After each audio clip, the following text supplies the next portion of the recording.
You're For those recording all you- this. This is all For being those- recorded, my guy. For those of you that are waiting, Zoo is he's getting naked for some reason. I don't know. Yeah, yep. I was never heard of a Captain- hairbrush. There goes the Captain America shirt. I feel like we should leave this all in as like a cold open. You can keep rubbing that same spot. It's not going to get any better. What are you talking about, bro? You're recording. Cut all that out. No.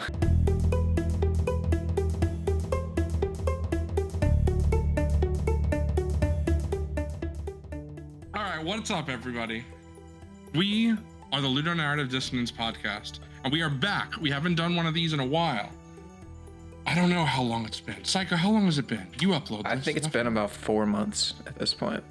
I could check to be That's exact, but I believe it's been That's about 4 months. crazy. That's Yes. crazy. You don't sound like you think Well, that's actually crazy. I think I I need to do. be a It little is more crazy. convinced. Well, that's all right. Can you give me like an People- analogy for how crazy it is? Like what's something equally as crazy as how long it's been? It's equally as crazy that you said we've been recording for 7 minutes and have no usable footage yet. 8.5 minutes. There's some usable footage if I want to Oh. do, you know. If No. I want to get you canceled, I could definitely use. We shouldn't talk about that. Okay. So we got to do a little housekeeping before we actually start. But before I do that, actually, let's introduce everybody, since maybe it's been a while for some people. So I am Michael, the Zoo Boy, and with me I have both of the Tylers. In fact, we have Foregone What's up?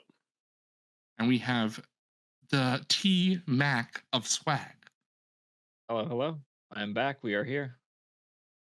And then we are also joined by the person who started all this, which is Psycho. I'm sorry. What is up, bro? That is crazy. But I'm glad we're all here. I'm glad we're doing this. Foregone had no faith. He's like, we're not doing this. I'm putting That sounds like something Foregone would say. Foregone was like, we're not doing it tonight. I was like, yes, we are, bro. Foregone's a Oh, lot. I thought you just meant like in It's- general. He's like, yeah, we're never doing this again. Oh, He probably said that too. He probably did say that at one point. Yeah. Too. But it's all right. It's all right because we have, like I said, we got some housekeeping. So the first thing I'll say is obviously this is technically no longer a monthly podcast. We're just doing it whenever things happen. And the reason why that is because we decided to not make this a gaming club type thing because we found out it's a lot harder to coordinate with 4 people to play the same game consistently. However, we will still be doing our Uncharted discussion that we said. It's just that we'll be doing that on my personal YouTube channel, which I think is youtube.com/thezooboy. Maybe Foregone should check that out.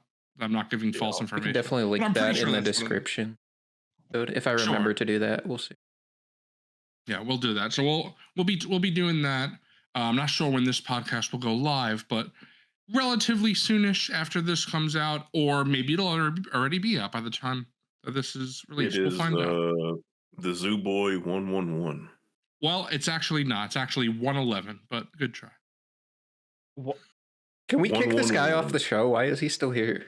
Because that's my birthday. 111 doesn't mean anything. It's January 11th is what it's supposed to be.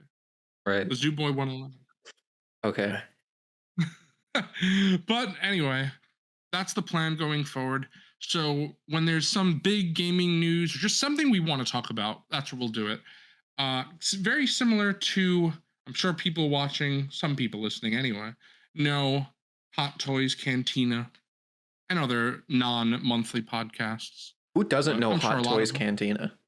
Well, I'm sure the people who know us from figure stuff, definitely. Right.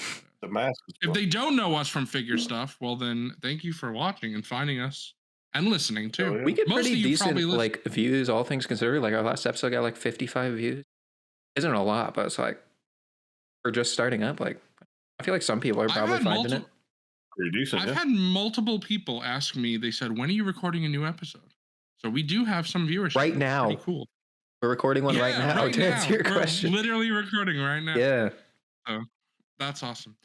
But yeah, that's the plan. So the reason why we're recording this episode is because they just did, and by they, I'm talking about all the gaming.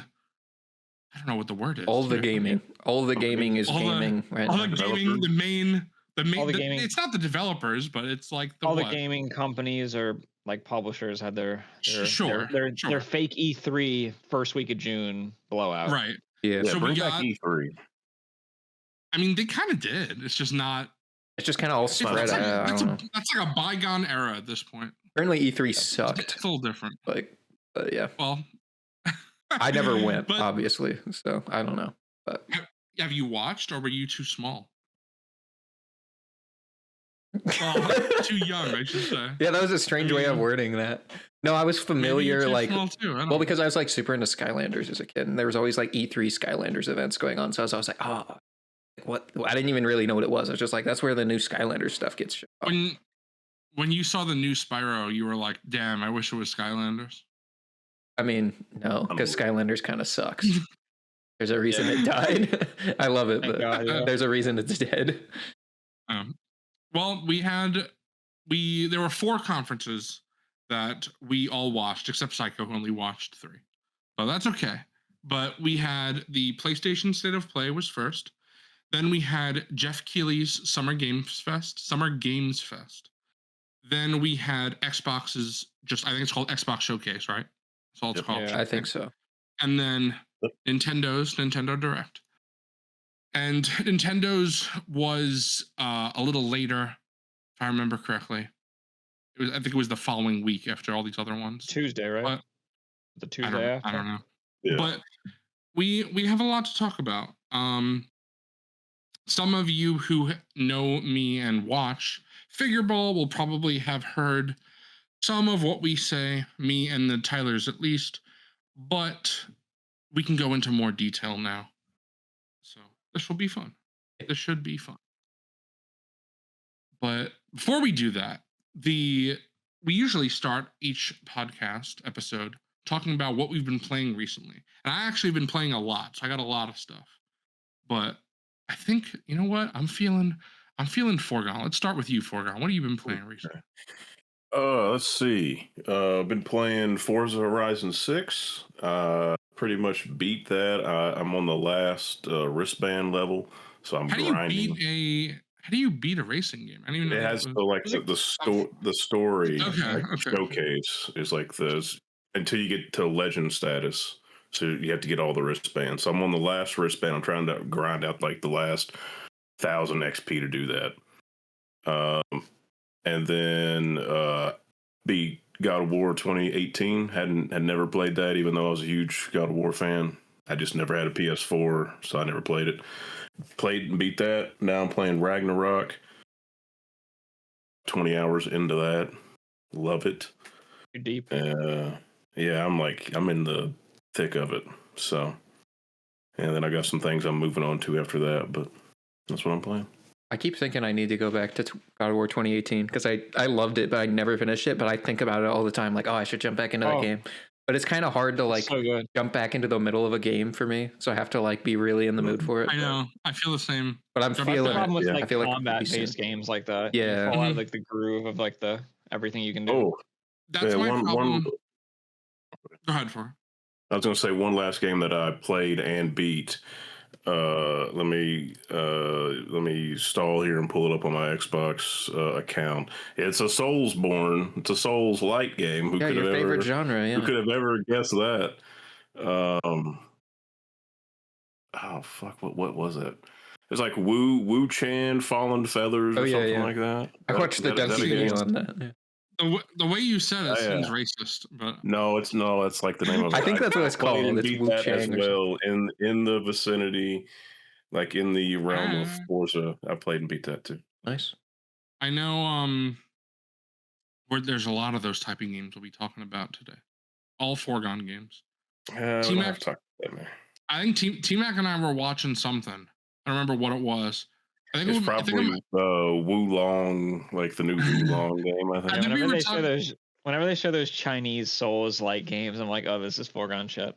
Yeah, it's so good. I think you were busy during the Xbox showcase. That's what it was. So we were talking I was at a about music festival. Yeah. Yeah, we were talking about it and we were like, yeah, this is some foregone shit. It's just true though. It was for sure. Yeah, and I'm gonna play it and I'm gonna complain about it and hate my life, and then I'll be like, yeah, it was fun. Yeah. Oh, yeah. All right, T-Mac, what you been playing? Yeah, I'll go through it real quick. So at the beginning of the year, kind of like what Zoo was alluding to before, I replayed the first 3 Uncharted games and I got the platinum trophy. So really, I had to play through them twice because No, you chose to do that. well, I didn't choose. You got to beat it on the hardest difficulty. And the first playthrough that I did, I didn't do it on the hardest difficulty because I was like, I don't want to struggle. But then I beat it, and then I was like, well, I almost have the platinums for these, so I just replayed them. I did like a quick run on the hard difficulty and got that. Then I played Super Mario Galaxy. Really liked that. 100%ed that. Then I played Resident Evil 2 Remake because my plan is to. I've played like half the Resident Evil games, but I haven't played all of them, so I'm like a bit behind. So I kind of want to.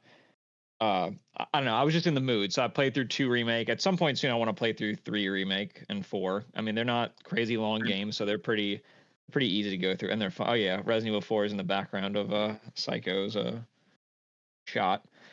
And then I played Mouse PI for Hire. I got the platinum for that as well. I thought that was excellent, fun story, like a boomer shooter Doom type game, but it's that rubber hose 1940s 30s like animation, really good. And then I got in the mood to play Kingdom Hearts again because Kingdom Hearts is my favorite game ever, and I played through it twice because I wanted to do just a normal playthrough, and then to get the platinum trophy, there's like a trophy for beating it on. No, there's a trophy to beat it without changing equipment, and then also to beat it in under 15 hours. So I did like a 8-hour speed run on like easy without changing equipment. So nice. I was able to do that. So I got the platinum in that, and then lately I haven't the past couple weeks I haven't been playing too much. So, but in my spare time, I've been playing a little bit of Pokemon Legends ZA because I'd gotten kind of far into that and I never finished it. So I've just been playing that because I've been in the mood for Pokemon. But Star Fox is about to come out, and which we'll talk about in a little bit, but I am in such the Final Fantasy VII mood right now because of the reveal of Revelation. So I'm like a hair away from pulling the trigger to start replaying like all those before next year. So we'll see. Aren't you gonna be starting Bond at some point? The thing with Bond is I feel like I could when I play that I'm gonna beat it in like a weekend. So it's like I'm not like over. It's like Yote. Yeah, I'm not like over stressing myself to like rush to play it, but to be honest, I probably should play that before Star Fox. It's probably what I should do, but we'll see. Will you? Last time we recorded, I said I was about to start Clair Obscura. That didn't happen. Yeah, that's just a knife in my arm, bro. The problem is, again, we'll get into it later, but it's like after seeing Final Fantasy VII at the Summer Games Fest, my brain chemistry is like shifted. It's like all I can think about, and it's like it's made me want to push like everything to the side and like play Final Fantasy. So we'll see what I decide. I don't know. That's fair. I actually, you know what? Before I'll go last. Psycho, you can go. Okay. I mean, just before we started, and in general, I've been playing on this thing. I've been playing a lot of the first New Super Mario Brothers, because I never 100% in that game. It was like the first video game I ever played. I got it when I was like 6 years old, and I never 100%ed it. So yeah, like last year basically. And so I've been playing that a lot lately. I've been taking this everywhere with me. So like whenever I get a minute, I'm popping it open. Hold on, Psycho. I gotta explain what that is for our audio. Is that a 2DS XL? This is a Nintendo 2DS XL. Yeah. Those things are clean, bro. I mean, other than the fucking fact that the like circle ends up on the top screen from the circle pad, but yeah, they are. I really love I don't know. It just feels like a cell phone. I know everyone says that, but it's just that like sleek like shape that's super easy to like put in your pocket. It feels really comfortable to hold. So yeah, I love it. It's probably my favorite game system just ever because I was a 3DS kid growing up. But yeah, so I've been playing that. I've been playing a lot of Dead Zone Rogue on Switch 2. I've been playing that with my brother. Super fun, like co-op roguelike shooter. It's not like super unique or anything, but it's a very fun game. I would recommend checking out, especially like Switch 2 version runs really well, so that's cool. I think last episode I said that I was playing Resident Evil 4, the original. I was on my second playthrough of it. I'm now on my third playthrough of the original Resident Evil 4 because I just haven't wanted to stop playing that game. Like, I love it. And I remember finishing it and being like, this game is like really good. I see why everyone loves it, but I have a lot of problems with it. But then I was also like, but I kind of want to play it again. And then I finished again. I was like, yeah, this has a lot of problems, but I kind of want to play it again. So I started playing it again. So I think it's probably one of my favorite games. And I haven't gone back to the remake as much. I think I played like halfway through a second playthrough of the remake, and then I stopped, and then I felt like replaying the original. So I think I like the original a little more, but I like them both a lot. Why is? I think the remake is like probably one of the best like third person shooter like action games to have come out in probably like the past 10 years. But that's kind of all it is. It doesn't feel super unique or like fresh. But when you go back to the original Resident Evil 4, it's like not even just in the context of it coming out in 2005. It's just like still a really unique, fun game to play because it has that blend of like the like tank controls from the horror games with like an action game. And it kind of like set the precedent for what like a third person action game can be at the same time. But I think it's really fun because it's just got so much like style to it. It's got so much like character, and it's so campy and goofy, and they kind of smoothed everything out in the remake, which is cool.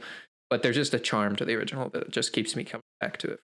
I really like it. And yeah, then I also played Celeste. I think I'm close to done with Celeste. I don't know how long that game is, but it's like excellent. It's probably one of my favorite indie games I've ever played. Like, I haven't even finished it, but I love that it's an extremely challenging game, but it's not punishing. Like, you just try the same section over and over again. And I'm really loving the story in that game. Like, the story's really good. The pixel art's gorgeous. The music's great. Yeah, I was like very addicted to that game recently. And then I stopped playing it because I started playing Resi 4. I'm probably going to jump back into that and try to finish it here.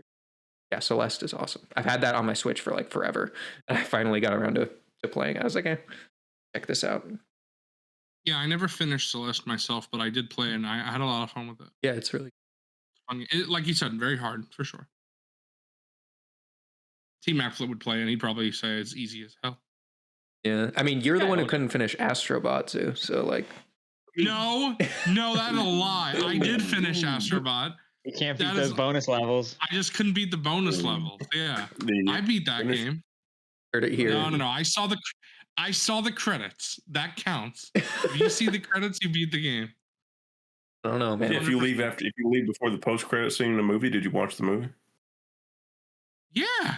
Unless it's something like Sinners. To be fair, the bonus levels are like they're like free DLC added later. So yeah, don't let him off the hook. Don't let him off the hook. Fargo doesn't even play good games. No, I want him to beat them. I do want him to. They're too hard. I can't. No, you could do it. Aren't you playing on easy? There's no difficulty. There's no difficulties. It's a platformer. That's why you can't do it. Yeah, it's just a platform. It's just like the some of the extra levels they added are just like mega challenge levels. So it's. I don't have that hand-eye coordination that T-Mac has. Why you put me on the spot? just because I love 3D platformers and I'm good at them. Yeah, bro. I can't play these games. Remember when I was playing? You're not a real gamer. Astrobot is too hard for him. You guys heard it here first. This is the game that broke him. Is hard. Yeah, but I'm sure it is. I haven't played it, so I really can't talk. But like, I just think it's really funny. These fake ass gamers can't even play the game. Yeah. I really need to play that. I really want to play that game. It looks so good. That's a game that you would actually love, I think. Yeah. To be honest. Yeah. On my wish list forever. Why haven't you played it? You're just a loser? Fucking hate 3D platformers. Can't stand them. I can't with you, bro. They're the best. They're the best. You're a fraud. I haven't liked those since I was a child. What about 2D platformers? I've moved on. Oh, okay. There's no platformers. I can't. Bro, if you could play Souls-like games, you could play a fucking like Mario. Platformers are so fun. I just moved on from platformers, yeah, bro. I just can't do them. They're just not interesting to me. Wow. You're slob. This guy's too cool. Nothing you play is too cool for platformer. Yeah, I can't with this guy. There's nothing that I am worse at in video games when they have like platforming like levels. Probably because you don't play any platformers, my guy. Yeah, you gotta get good. That's mine. I know.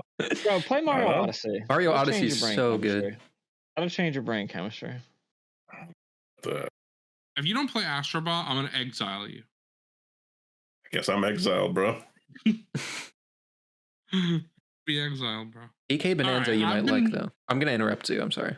You might like DK Bonanza. It has like a skill tree and everything.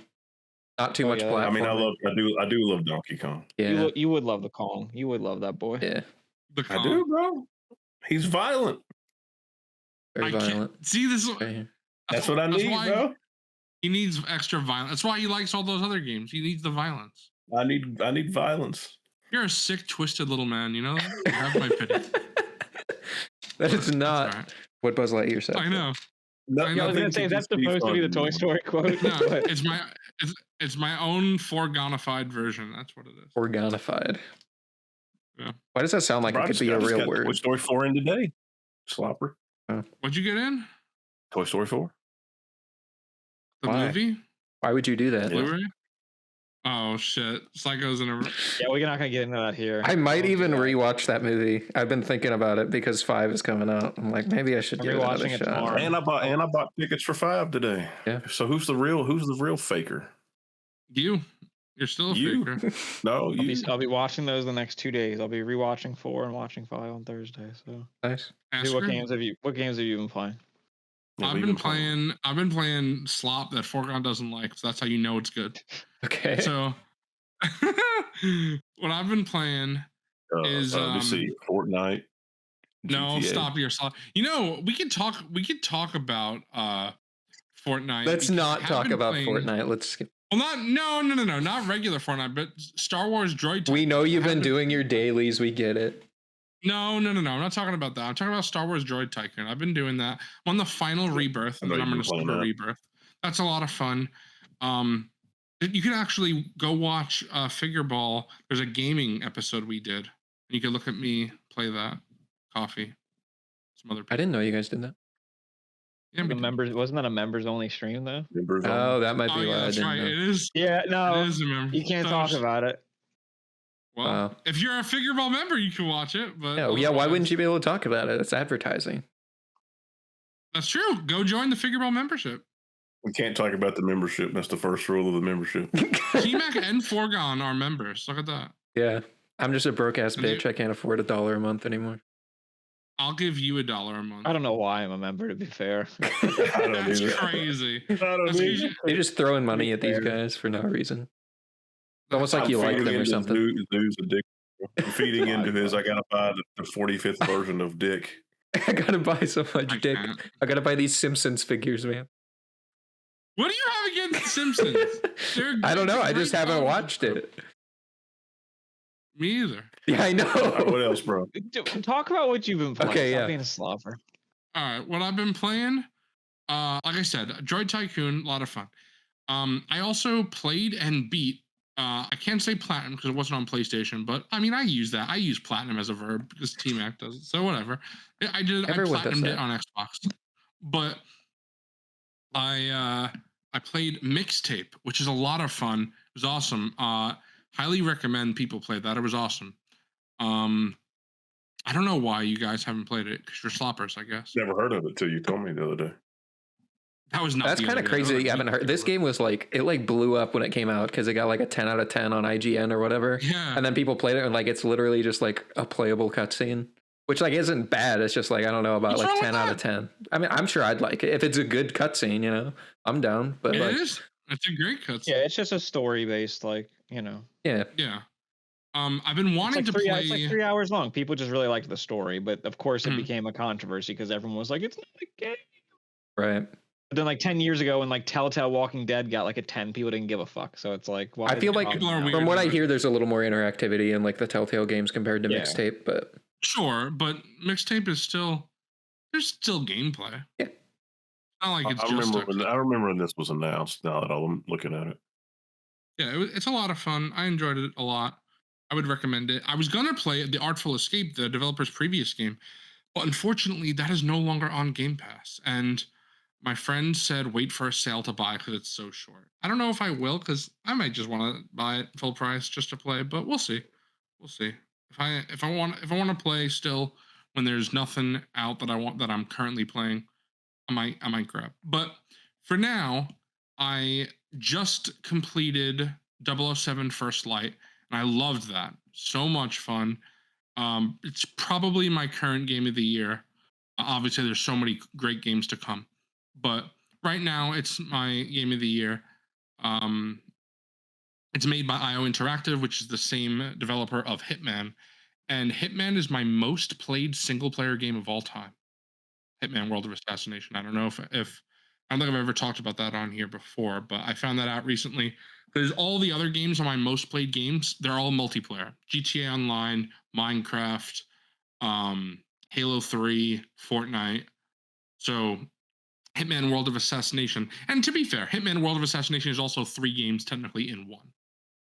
But I love all 3 of them. They've just improved.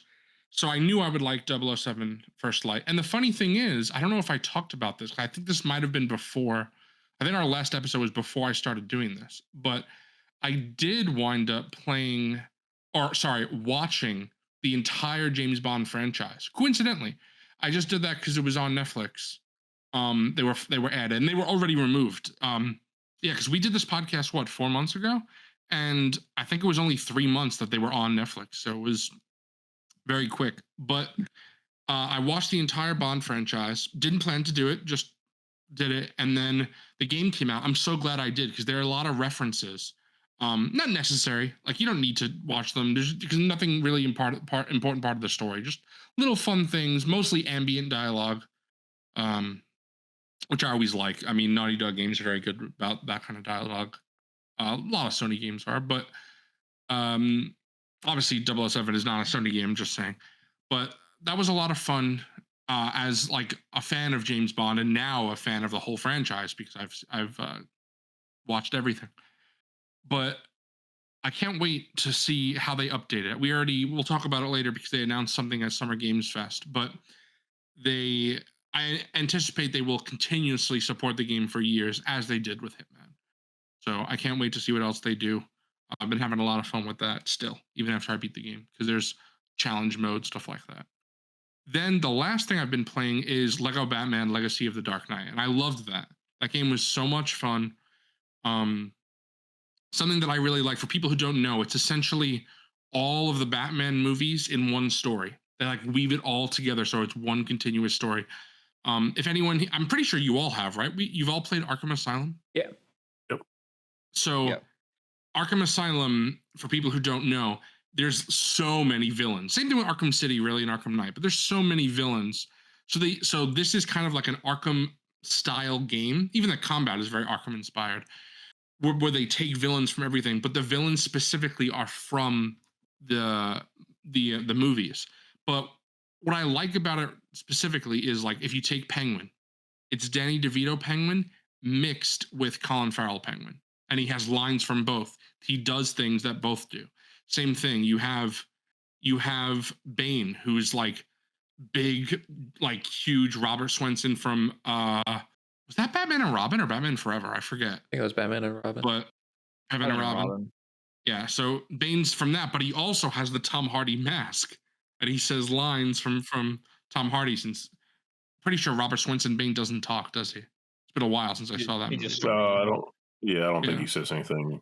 Yeah, so it's pretty cool. What I really like is that it's also comic inspired, of course. So something that really like stood out to me is, for people who don't know Dark Knight Rises, spoilers for that movie, but when Bane breaks Batman's back and Batman is away from Gotham, in this game, it affects his family, essentially. People like Dick Grayson and Barbara Gordon, just their like whole little family. And I love that is something that obviously Chris Nolan couldn't have done in Dark Knight Rises, because there is no Robin in Batgirl. Well, mostly no Robin. But that's something that I thought was really fun. Had a lot of fun with that game. It took me a little bit longer than Bond to beat, actually. Bond only took me 18 hours. Batman, I think, took me 21 hours, something like that. So, yeah, those are the 2 games I've been playing. Finished them. I don't know what I'm going to go through next, because I'm taking a break from gaming for a while, because I just started yesterday Daredevil, because I want to watch the Daredevil show. including Daredevil Born Again, all 3 seasons of the original plus Born Again, before Spider-Man comes out late July. I'll be seeing Spider-Man early August because I'm waiting for my family to get here. So I'm like the first week of August, something like that. So I want to make sure I watch Daredevil before. So I don't know what I'll be playing next. We'll see what's out. I know I want to play Mouse PI at some point, like T-Max said. I just don't own that yet. But I'll probably be picking that up at some point because it looks really fun. And I've talked to T-Mac about it, and he said he really likes it. So yeah, the physical edition comes out next month. So unfortunately for me, there's no physical edition for Xbox. There is for Switch too. There is. I really should. I should just buy it on PlayStation, but there's something wrong with me. So one final thing that I also forgot to, I looked over at my Steam, Retro Rewind, which is just. I forgot you talked. You were. I play that a lot. I remember, yeah. It's just a like a classic blockbuster simulator. You just check out movies, check them in. Oh yeah, that sounds really sick. Yeah. Yeah, buy new movies on release, that kind of stuff. I've been working through that whenever I just sit in here and kill time. So. Yes. Well, I think we've been talking for this for about like 25 minutes. It's crazy. I didn't think we would do it that long, but yeah. I think it's time we get into the meat of the episode. What is the meat of the episode? Tell us. The meat of the episode is these 4 conferences. The first one is the State of Play, PlayStation State of Play. And they started with an absolute banger, I think, because they started with Wolverine, Insomniac's Wolverine, and I loved it. I thought it looked great. The gameplay looked awesome. Something I was so excited about, and I've seen a lot of people say this, they announced it wasn't an open world game. Yeah. And I love that because it doesn't need to be. Wolverine is not someone like Spider-Man. No, I want to be swinging around New York as Wolverine. Yeah, it just... You want to run around like a little badger, man? Yeah, exactly. Right, it just...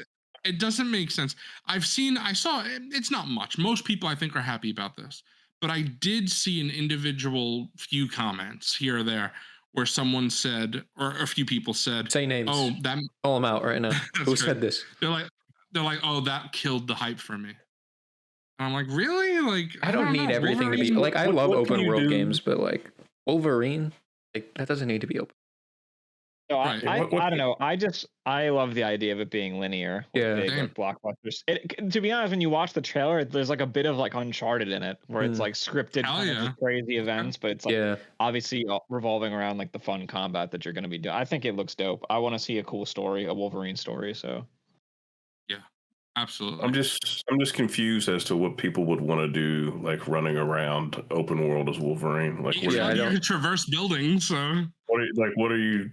I think open world games just like do something to people's brains that like it's just hard to describe. And so like people don't care what it is, like they just want it to be open world. And I think that's why so many games try to be open world when they don't really need to. So I think it's really good that they're not going that direction because they easily could be like the audience wants open world games, let's make open world Wolverine, and then it would just feel like unnecessary and bloated, and we don't need that. Let's just. I would also imagine, you know, this is just from what we know from things that have leaked from Insomniac. We know they're doing X-Men games in the future, so it's like I'm sure once the roster expands of people you can play as, I'm sure those will probably be more open. But for something like this, with just Wolverine to start off, you still need to do that, you know? Yeah, eventually they'll get to the mansion and stuff, you know, if everything goes well. Yeah. And this will be something I'll be talking about with a few other games. For open world being an open world game, but for something even like T-Mac was just saying with a bunch of X-Men stuff being leaked by or that Insomniac is doing, and not Insomniac didn't leak it, but you know what I'm trying to say. But what I find crazy about that is in the gameplay trailer we see Jean Grey, and I love Jean Grey. Jean Grey is one of my favorite Marvel characters. I don't particularly like Wolverine. Not that I dislike him. He's never that interesting to me. I always think he's much better when he's a supporting character. That being said, I love movies like Logan. I even like X-Men Origins Wolverine. No one else does, but I like that movie. It's fun. Not a very good movie, but I haven't watched it. No, it's a funny movie. I enjoy it, but it's not good. Yeah, it's not good. It's not good, but I enjoy it a lot. It's ridiculous, but I love like I said, the character of Jean Grey, but I've seen people say some crazy stuff, and it leads to what T-Mac was just saying before. But apparently in this game, I don't know, Psycho, if you've heard this specifically, but there's no X-Men. Apparently it's called Team X because it's very early on. And people have said, of course, woke developers are taking the men out of the title. And I'm like, I don't think that's it though. Like, I don't think that's the way it's going. Like Team X said, that there's other. Yeah, when Marvel and Disney do X-Men, they're going to call them Team X-Men. Yeah, no X-Men anymore. They hate men. MCU is going to be called Team X. Can you imagine? Oh yeah, we've been waiting. Team X. Yeah. No, they should just go the whole way, call it X Women, and see what people. There you go. Ooh, there you go. But I just don't understand why people complain about that. Because, again, maybe I'm a little biased because I love Jean Grey so much. But I've seen some hate already where people are like, "Oh, they got to ruin this masculine game by putting a female in it," and I'm like, "But she's Jean Grey. What are you talking about?" Baiting. Yeah, she's like a catalyst to like Wolverine's character. Like she's like literally his love interest. So when I told my dad about this controversy, my dad said, "Have those people never read a Wolverine comic?" Because Jean Grey is incredibly important to Wolverine's life. My question is, have those people never stepped like outside of their fucking basement and realized that women exist? Like, I don't know. Oh, no. Bro, we're gonna. Unfortunately, I don't want. This is not the end of this discussion. Unfortunately, yeah, it's there's a lot of games on this list that people complain about that same stupid bullshit. But I'm just excited. I'm gonna finally experience a good Jean Grey story because film has just failed that character. Let you down. Yeah, they've let you down for sure. Well, you haven't seen the animated show. So. I was gonna say no, just the films, just the films. But I'm excited. And something that I loved, I'm sure you guys agree, but what I love, besides, of course, the combat. I think we all thought the combat looked great. But I particularly loved how they did Wolverine's healing factor, because that is something the X-Men Origins Wolverine game, I think is a lot of fun. I don't know if any of you guys have played that. Yeah, I loved really that game when I was a kid. I've heard that game's good.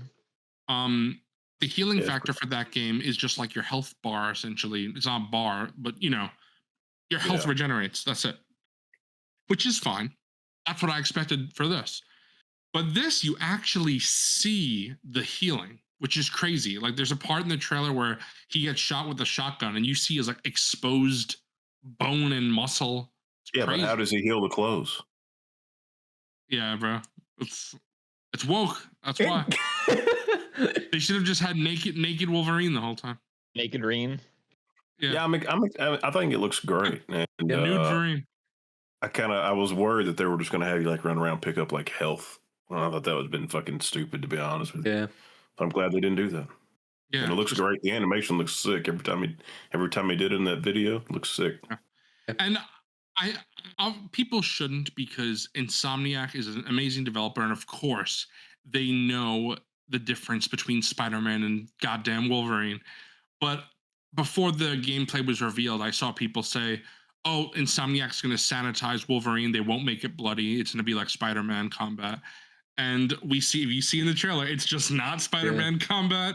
I mean, like, even the Spider-Man combat, like first Spider-Man combat, is pretty fucking brutal. You're like, I mean, if we're going by like realistic logic, like Spider-Man's like breaking people's necks in those games and shit. Like, you're right. Like if you think they're gonna like hold back on Wolverine, you're never having a coherent thought again. Yeah, exactly. Yeah. I just think a lot of people saw the leak for this game like years ago, whenever that was, and listened to their favorite rage baiter grifters on YouTube talk about how woke this game was going to be, and have just carried that opinion forward. So crazy. But it looks sick. It looks so. I like one part of the trailer that like really stood out to me was when he like grabs like the dude and like pushes him onto the forklift. I'm like, they have like this whole like environment mapped out to like fit within this combat. Like, it's gonna be so cool. I'm so excited for it. One of the games I pre-ordered from this whole thing. I didn't pre-order it, but I will definitely be trying to get that one. I'm sure this will be a system seller for a lot of people. Oh, yeah. If you don't have a PlayStation, this will push people to buy. And GTA 6 right after that? Oh yeah, absolutely. Yeah, I think both the 1-2 punch of those two games will definitely make people buy the systems if they haven't already. Sure. But the second Marvel game that was revealed was a game that I am struggling to pronounce all the time. So T-Mac, why don't you tell me how you pronounce it? What is the full title? It's Marvel Tokon Fighting Souls. Tokon is how you say it. Okay. I know nothing about this game. I'm very interested to find out what the hell this is. Yeah, is it a PlayStation exclusive or is it just okay? It's PlayStation exclusive and PC. It's on PC as well. Okay, but it's from Arc System Works. It's the people. They're like the big fighting developer that everybody loves. They've done Dragon Ball Fighters. They've done fucking Guilty Gear, Blaze Blue, like all those really technical fighters that people love. So it's a pretty cool collaboration between Marvel, PlayStation, and them. So it's kind of a big deal. My problem, unfortunately, is I don't particularly like those fighting games that T-Mac just listed. Yeah, I'm not any good at them, but I kind of want to give this a try just because the art. I know, me too. The art style is just so good. I won't be getting this on release, but I will be getting it at some point, unless people just say it's horrible. But I'm interested for sure. It's just not something I'm gonna. Go ahead. I was just saying that Wolverine I'm picking up on release. Obviously, yeah. It looked a little bit like Marvel versus Capcom with like people like switching in and out. Maybe that was just for the trailer. I don't know, but yeah, no, you can't. It is a Switch. It is like a Switch fighter like that. Yeah, it seemed like that. Yeah, and then they announced what was it, Doom and Carnage that they like specifically announced were joining the roster. Right. I think Doom they had shown before, but Carnage was one of the new ones. Yeah. Yeah, and the Doom box. Carnage looks crazy. Yeah, they all looked awesome. Yeah. Yeah. Yeah, not too much to say about it. It comes out in August, and it's. I didn't know it was going to be big for the fighting game community. It's going to be huge. Oh yeah, for sure. Only other thing I'll say about this, which kind of bums me out, is that it's PlayStation and PC only. I was hoping it would get a Switch port because this seems like the perfect party game on Switch. Got people over. Yeah. Want a fighting game? Those are always fun to play, but guess not. So. Sure. The next game is something that I'm very, very excited about. Too early to say because next year has a lot of stuff, but maybe could be Game of the Year contender for me next year. Now that it got delayed. Is Tomb Raider Legacy of Atlantis. Me and Forgon, I'm pretty sure, for both of us, we have talked about that we are huge Tomb Raider fans here. Not really a lot to say about, even though I'm so excited just because it's a remake of the first game, the second remake, in fact, of the first game. And I think that it's so cool how they are unifying Lara's timeline. Talked about this a bunch of times on Figure Ball, because I have quite an extensive Lara Croft merch collection. I don't know if you want what you want to call merch, what collectibles, I'll say. Because I have a bunch of Lara Croft statues. I have a couple Funko Pops. I have I have a replica of her ice picks. I have a bunch of stuff, action figures. So I love Lara Croft. Psycho, I was telling the Tylers this, but Lara Croft is actually the person I think I have the most merch of any character in my entire collection. That's kind of crazy, yeah. Yeah, but I love her, and I love Tomb Raider so much. The thing that I wanted to talk about specifically is I wanted to hear what you guys think of this, because T-Mac, if I'm correct, you have played the Origins trilogy. No, right? I haven't played any Tomb Raider. Okay, I thought you did. Okay. So... Well, those games are linear, if you didn't know. Yeah. And the rumor, Forgone, I don't know if you heard, it came out in the last couple of days, is that this will be an open world game. And I think that's very interesting because at first I was like, I don't know if I like that. But then I was like, well, they kind of teased this a little bit in Rise and Shadow. There are open world areas in those two games. Kind of like how in Last of Us Part 2, they have Seattle. In the beginning as an open world area. So those two Tomb Raider games have open world areas. And also Tomb Raider is not that long a game. So maybe they're that's how they stretch it out. And also it's a remake. So they could try something new. If people don't like it, they could always play that story in the other games. So we'll see. Yeah, I wonder if it is just open areas. you go here, your quest is on the side of the map, but then you are free to explore the map where your quest is. So this is another one of the games that after it was like shown, they then did like a separate like demo of like gameplay and stuff. There's like a 10-minute gameplay. You definitely gotta send that to me. 10-minute like gameplay of this where she's like fighting the velociraptors and the T-Rexes there, and like also you see her like John Woo like bullet dive through the air. It's sick. It looks sick. I'm like, everything gets delayed because GTA this year. I understand, but man, I wish this game was this year. It's also interesting because I wonder if they're going to delay the next game, because for people who don't know, when they announced Legacy of Atlantis, they also announced Catalyst. And that was supposed to be coming out 2027. Now that this is releasing in 2027, I wonder if they're going to push Catalyst to 2028. Maybe instead of holiday 2027, it'll come out like February, March. Yeah. Well, I don't think a full year, but I'm just saying like February, March instead of like October, November, December. That's what I'm saying. Yeah, like this one. This one was pushed from holiday to spring or February, whatever. But it's interesting because, like I said, I'm a huge Tomb Raider fan, but because of how they're unifying the timeline now, I'm very interested to see how accurate it's going to be. Because I don't know if you saw, Forgon, the last couple of days, there have also been some articles about, and they said it was very important to them that Lara feels like the same character from the Survivor trilogy, but also bringing classic Lara in. I didn't see that.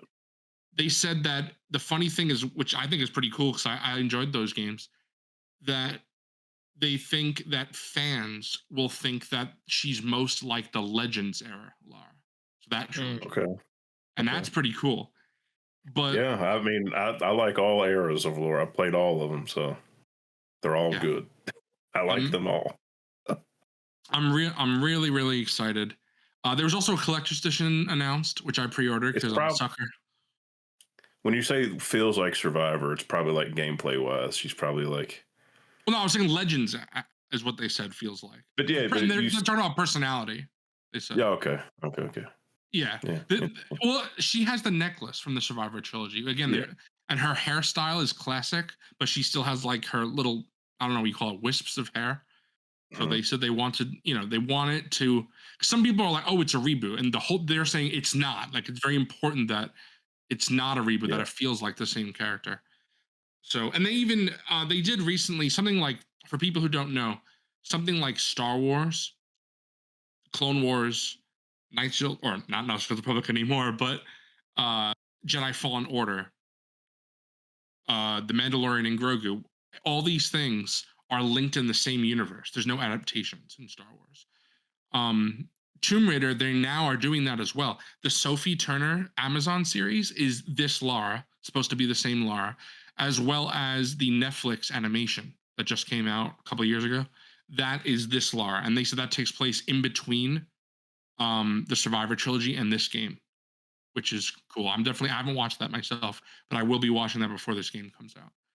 But all that stuff is just, I'm more interested, well, I'm obviously interested in the game, but I'm really interested in how they're going to do this. This is the first game in this, what they call unified Lara timeline. The last thing I'll say about this is more so really about the second game, which for you guys who don't know, the last Tomb Raider game that wasn't a prequel was Tomb Raider Underworld in 2008. So Catalyst is a sequel to that game 20 years later, basically, 19 years. So they haven't advanced Lara's story in 19 years. Crazy. I'm super excited to see where she goes after, like I said, we haven't seen her story advance in 19 years. Very, very excited to see that. And you got the collector, right? Yes, I said that. I got the collector edition on order. It's a great statue with her shooting the T-Rex. I love it. I have so many Lara statues, so I just got the processing email at Big Bad Toy Store that another one is coming. So nice. I love Lara. She's awesome. I don't have any super expensive Lara merch because I'm usually about quantity over quality for collectibles. I have like very few super expensive things, like 3 or 4. and by super expensive, I'm talking about like 300 plus. Obviously, there's statues that are thousands of dollars, like that Last of Us statue that is 6,800 that I would love. Unbelievable. I'm not paying $6,800. At least you have a line somewhere that we know where it is. $6,800. Maybe you three could pool money together and get it for me as a gift. Oh no. Yeah. I want to, instead of paying for college, I'll just buy you that. Yeah. Good idea. Yeah, thanks. Appreciate it. Worthy investment. Yeah. But I'm excited about that collector's edition. And Foregone, I think you told me it's sold out, right? Yeah, it's sold out. Yeah. As far as I know. I'm glad that I got it when I did. But speaking of another thing that I did order, the next game is Control Resonant. And I actually have not played Control, but I'm going to try and play it before Resonant. I typically don't buy games anymore unless I'm going to play them, because it's a waste of money. They'll go on sale, and then, I stopped doing that years ago. But I used to when I was early 20s, I guess. I would just buy games, and then up until even a few years ago, the last game that broke me with this, I don't know if you guys know this, it's Suicide Squad Killed the Justice League. Yeah. So I bought that game full price. I still haven't touched it. And you can buy that game for like $15 now. I paid $70 for that. So. It was free. It was free with PS Plus at one point. I have it in my library. Yeah. Yeah, so I do not do that anymore. Now I just if I'm not gonna play it when I get it, then I wait. So I pre-order Control. If I wind up not playing Control before it comes out, I'll probably cancel it. But I think I am, because I love what the hell? It starts with an R. Remedy. There you go. I love Remedy's games. I played Alan Wake. Love that. I loved Quantum Break. I always forget if that's the name. I think that's the name. I haven't played Alan Wake 2 or Control.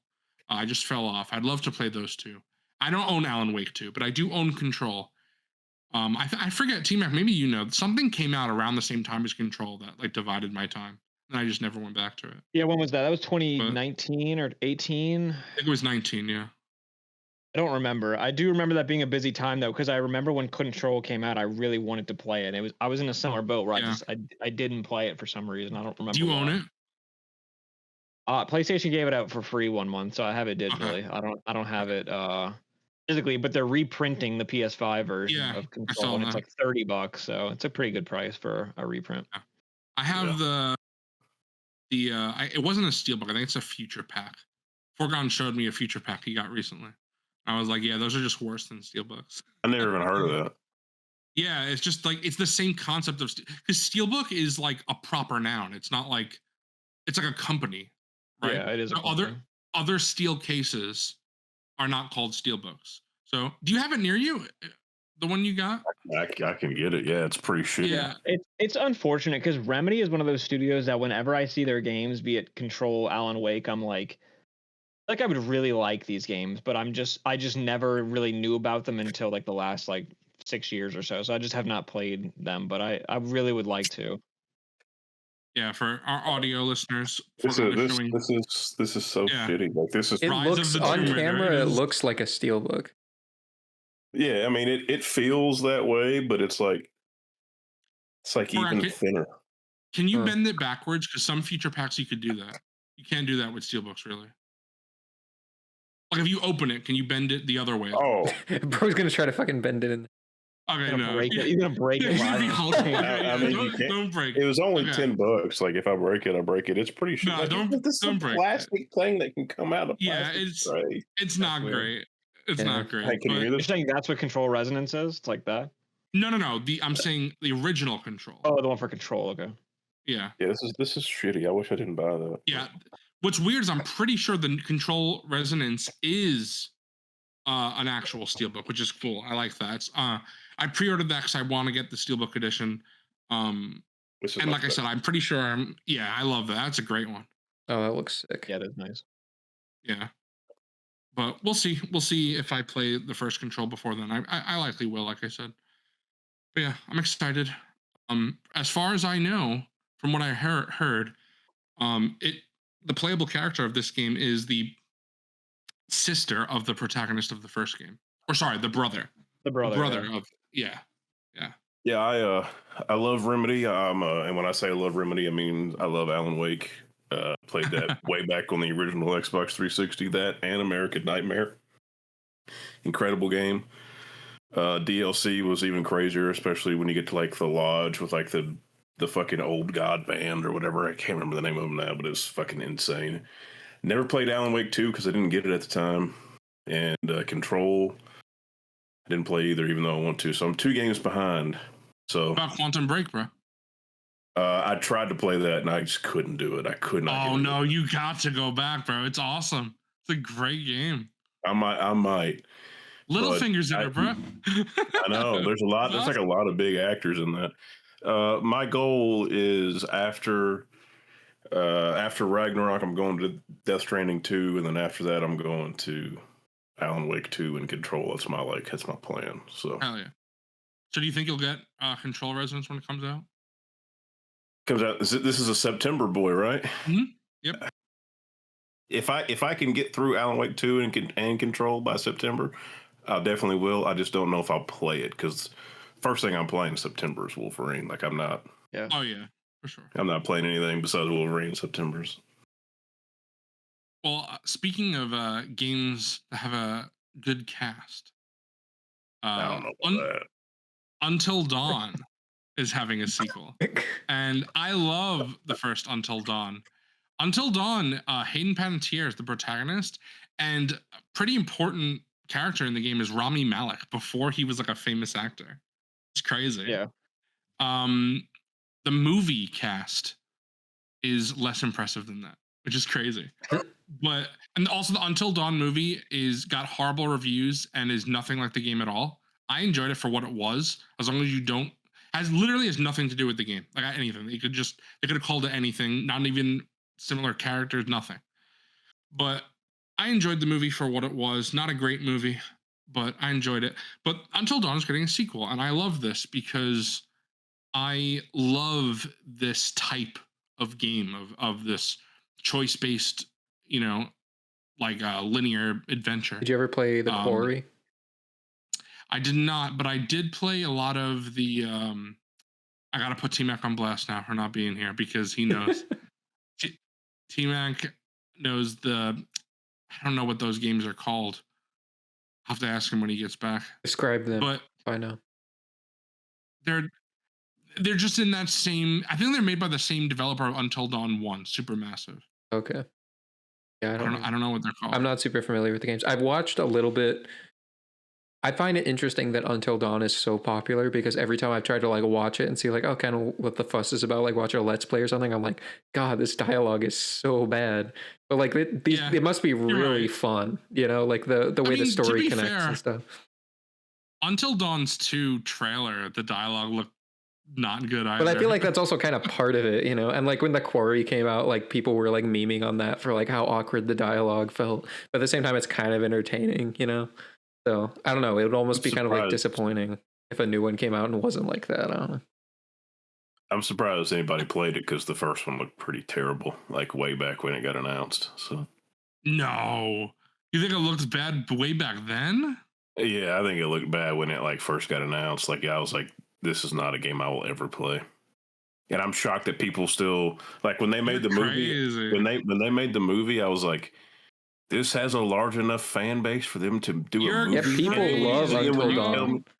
I kind of feel what Forgon's saying though, because it's like, I don't know, maybe like the experience of actually playing it is like really fun, but like just watching, I'm like, this is popular. Like I don't know, like I was blown away when they were like, yeah, we're making a movie. And now that you say that the movie's nothing, it's not anything related to the game, like, oh, that makes sense because the game looked fucking terrible.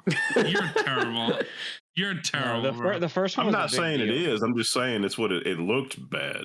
T-Mac, what are those other games? Clearly when you were gone, we couldn't think of what the games were. Supermassive's other games. Oh, they did. Well, don't they do the like Dark Pictures games? That's what they're called, the Dark Pictures games. Okay. But I know they also did the last one that they did that was pretty similar to Until Dawn. Quarry. Is like the Quarry. I haven't played the Quarry, but I played a lot of the Dark Pictures games. I played them with my family, my mom, my brother, my cousin. One of the games I really didn't like, not because of anything with the game itself, but the character I was playing as my mom fucked up a QuickTime event, and my character that I was playing as died. And I was like, that's just not fair. What were you thinking letting her play? Well, Yeah, no, bro, because we all we're playing like the four of us, me, my brother, my mom, my cousin, but like if she failed a QuickTime event, it should affect her character in a negative way. But she failed a QuickTime event and my character died. It's crazy. I was like, what the heck? The developer for this sequel is really weird. It's Fire Sprite, the people that did Horizon Call of the Mountain, the VR Horizon game. Yeah. Kind of an interesting choice, but I don't know. Have they done anything else? Yeah, they did. Like, I think they did. Yeah, they did Run Sackboy Run, which was like a Vita and like iOS. Have they done anything good? That's crazy. Oh, they did the fucking Horizon VR game and a mobile fucking Little Big Planet game. The PS4 app, the Playroom. Remember that? This is not getting any better. Oh man. my God. What do you mean? That's just Astrobot, bro. Yeah, they did. So they did a game also called The Persistence that I never played, but after The Persistence, they did Horizon. But they're like a low key owned PlayStation team. They haven't made like a lot of stuff really. They've done like weird. Because even like the Playroom was like an app on your PS4, and then Call of the Mountain is like a launch tech demo basically for. Well, it's more than that. It's more than a tech. I don't want to be like insincere, but it's like it just doesn't sound like they've made any actual games. That's all. It's like what they. No, Horizon's a game, bro. It's the VR game. The VR game is like a VR tech demo. Yeah. No, it's more than that, but it's like also, it's what they pushed. It was like the pack-in they pushed with the concept. I watched like the whole thing, like back when the PSVR came out, like. And I was like, yeah, this looks like a tech demo. It looks like it's just showing you all the features of the headset. The Playroom is also an actual game. It's like Astrobot 1. Right, but it's like really a sequel. It's like gets props for being an actual game because everyone thinks it's just a tech demo because it's a tech demo game. It's great. I don't know. It's awesome. I love it. It's an awesome tech demo. I mean, but I don't know. Until Dawn isn't like it's not gonna. Then again, it is Until Dawn. It makes sense as to why they would why they would be doing this, I guess. So it's interesting. And like I said, the dialogue didn't look great. No. But like, do you really want it to be like Until Dawn? Yeah. Yeah, I feel like all these games are kind of campy and silly. Like even the ones that Supermassive has done, they all kind of have that same. Like similar kind of like I don't know, like 90s horror flick vibe, I guess. It's more like, what do you mean by that? What 90s horror? I guess 80s and 70s, like, Halloween, like those type of things. Okay. Yeah, like, I was silly characters doing dumb shit and get killed by somebody. You know what I mean? Like a Scream, bro. It's like 90s. Scream is in the 90s. Yeah, well, but Scream is like. I mean, yeah, but like Scream then started like all the post-Scream slashers are like crazy. None of them are as good as Scream. I know what you did last summer and all that stupid fucking bullshit. Yeah, right. Yeah. But I'm excited. I'm not sure. I don't know when this comes out. I don't think they announced, did they? It's just next year. Yeah, so we'll see what is coming out around the same time it comes out, if I'll get it on release. But I'm definitely playing this because I'm a fan of Until Dawn. I also, though, I missed a few PlayStation remakes that they did because they did Until Dawn and they did Horizon, and I didn't even know about those until T-Mac told me about both of them. Like, the remake is not supposed to be great because apparently they messed with the camera angle to where it's like they did do that. Things that were like scripted events to present a certain way don't present the same way in the remake. But apparently the remake also the ending is different and sets up for a sequel. So I guess that's why they're doing this. Well, like I said, I'll definitely be playing it, just maybe not necessarily on release. But the next one is Rayman Retold, which I did not know that, or I did not think that this was like, I guess there are some games like this, but I didn't think it was a big enough game to get like a, it's a remake or is it a remaster? I believe it's a remake. I don't really know. I just thought it looked good. That Rayman, what is it? Rayman Legends? Is that what the original one is? Yeah, that game was That game was originally supposed to be a Wii U exclusive. Yeah. And then they were like, nah. And then it's like now they can't do it on. It's apparent that's a game. I'm saying apparently it's good. I played that with friends like years ago, but it's been so long. I played a little bit of it. Yeah. It's like cloudy in my brain, but it is really good. That one looks good. Yeah. So is that what this game is? Is this a remake of that game? Of Rayman Legends, yeah. Okay, yeah, that's what I thought. It looks really nice. A little bit of that last too. Yeah. I just love like platformers, like 2D platformers, especially like when they look as pretty as this game does. So I'm like, yeah, I could get into Rayman with this game. This looks fun. T-Man likes the Rabbids game. That's what he likes. T-Man? That's new. Did I not call you T-Man? What did I say? T-Man. T-Man, that's crazy. Yeah, T-Man. The Rabbids are definitely a casualty from these Rayman games that have been thrusted upon this world. The Rabbids are minions, but cooler. I don't know that they're cooler. Yeah, they're definitely the that same kind of energy. But I played the first Rayman game on PS1. I still own it. That was like a game that I played long ago. You know, Ubisoft made a little Rabbid figure, and I bought it. It's great. Wow! You bought a figure? Wow! Oh my god! I love the Rabbid. I don't know why T-Max. Bro, this Rayman rabbit nonsense is like a plague. It's like the minions. They just don't go away. What are you talking about, bro? Bro, the Rabbids are technically different though. They've invaded Mario too, but Mario Rabbids are supposed to be. I heard Mario Rabbids fucking slaps. Like I want to play because it's like an XCOM style game. Yeah. It's like weird Mario. It's like they don't really.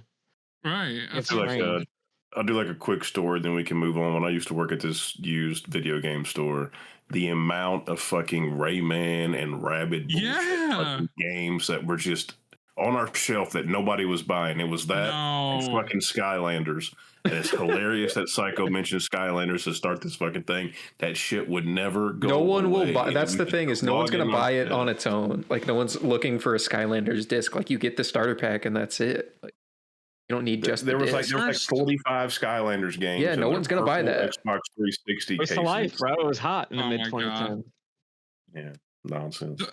The first Rayman's Raving Rabbids game was awesome. I love that. I just don't believe you. There's so many fun mini games, bro. It's like such a. You ever play WarioWare? Fucking awesome game. Yeah, WarioWare's awesome. Yeah, it's like it's in the same style of WarioWare, literally just like that. WarioWare is funny. So fun. WarioWare is like really funny. Like it is. Which one did you play, T-Mac? The one on the Wii is my favorite. I love that one. Yeah, I think I played the one on the Wii, and I also at some point played the one on the GameCube because my friend had like an emulator on PC, and we would spend like days playing. It's I forget which one it was called on GameCube, but whichever the GameCube one was. All right, we can move on from this Rabid slop since Forgon is a weenie. He's a weenie. No, I'm just saying, like I didn't. Oh, you're good. But the next game, kind of like Until Dawn 2, but even worse. No offense, because I'm excited for the game. But Ill, because Ill had a same problem with Until Dawn where I felt the dialogue was not very good, but it was worse because I remember when I was watching it, I was thinking to myself, and then my friend texted me at the time, and he said basically the same thing that I was thinking to myself, which, again, no offense intended, even though this is going to sound pretty mean, but when I was watching the trailer of Ill, it was like the people were speaking. It was like the first time ever speaking the English language. It was like they didn't. It did look pretty bad, but yeah, unlike Until Dawn, this game had enough like gore and violence and like weird looking shit to like. Until Dawn has a lot of gore and violence, to pique my little ears up. I was like, what is this? What's concerning is that this Ill game was shown in like 2021 and then just disappeared for 5 years, and that's here again. So. I don't know anything about it other than it looks like some weird like it looks like a Resident Evil light, I guess. It's weird and fucking crazy looking monster fucking first person shit. Yeah, it might not be any good, and I'm probably gonna wait to like hear people talk about this if it ever becomes a reality, to be honest. That was also something, T-Mac, I don't know if it was shown at this conference. I didn't write it down because I don't really have anything to say about it, but the Lost Wild looked pretty interesting. It was this. It was this conference. And then when they when I looked into it after, I was like, yeah, they announced this like 5 years ago. Kind of what happened with Pragmata that just came out recently. That game was shown so long ago, and then Capcom just sat on it and worked on it for like a while, and then it just came out and people loved it. So it's like, doesn't necessarily mean like a game is doomed, but it definitely means like something got derailed at some point. Right. Yeah, for sure. But just like the Lost Wild and this, there's just not. They showed like very brief like things, so there's not like a ton to say other than like one's about dinosaurs and this one's about monsters, and they look interesting, All right, Foregone. We got a Foregone game next. We got Phantom Blade. All right, this will be quick. This is Souls. This is another Soulsborne fucking Chinese Studios S game, I believe. Sounds about right. Apparently, this is part of like a franchise. I didn't know. There's like a whole Phantom Blade like franchise, and they used to like be on. I want to say like fucking handheld consoles for a while. I don't really know. But I am definitely interested in this. I don't know if it's one I'll pick up right away because I'm going to be so entrenched in like Wolverine and some other things by the end of the year. But because this comes out in October, but it's definitely right on my alley. Action, role play, single player, fucking dodge, block, parry, dodge, block, parry. I'm sure when you die, you lose everything you had, which will piss me the fuck off. But yeah, it looks good. The action looks really good. Well, to close out the PlayStation State of Play, they showed off God of War. T-Mac, help me out. Lao Fei. Okay. I thought this looked excellent. Kind of shocked at a lot of the hate this game has been getting, but maybe I shouldn't be. It's woke. But yeah, I don't know what you don't understand. She got boobs. She's a woman. Yeah. I saw a really like terrible sexist thing where they said God of War laundry. There was some AI slop of her doing laundry as well. Like sexist jokes that were not like unfunny 15 years ago. People are still going. But I don't really understand because it's not like T-Mac, you've talked about this, but it's not like they're saying, oh, Kratos is going away. No, like they've been very clear, like because they did a whole like Cory Barlog, the creative head of the studio and director of God of War 2018, like sat down with the director of this game and even said like, we are always going to make Kratos games.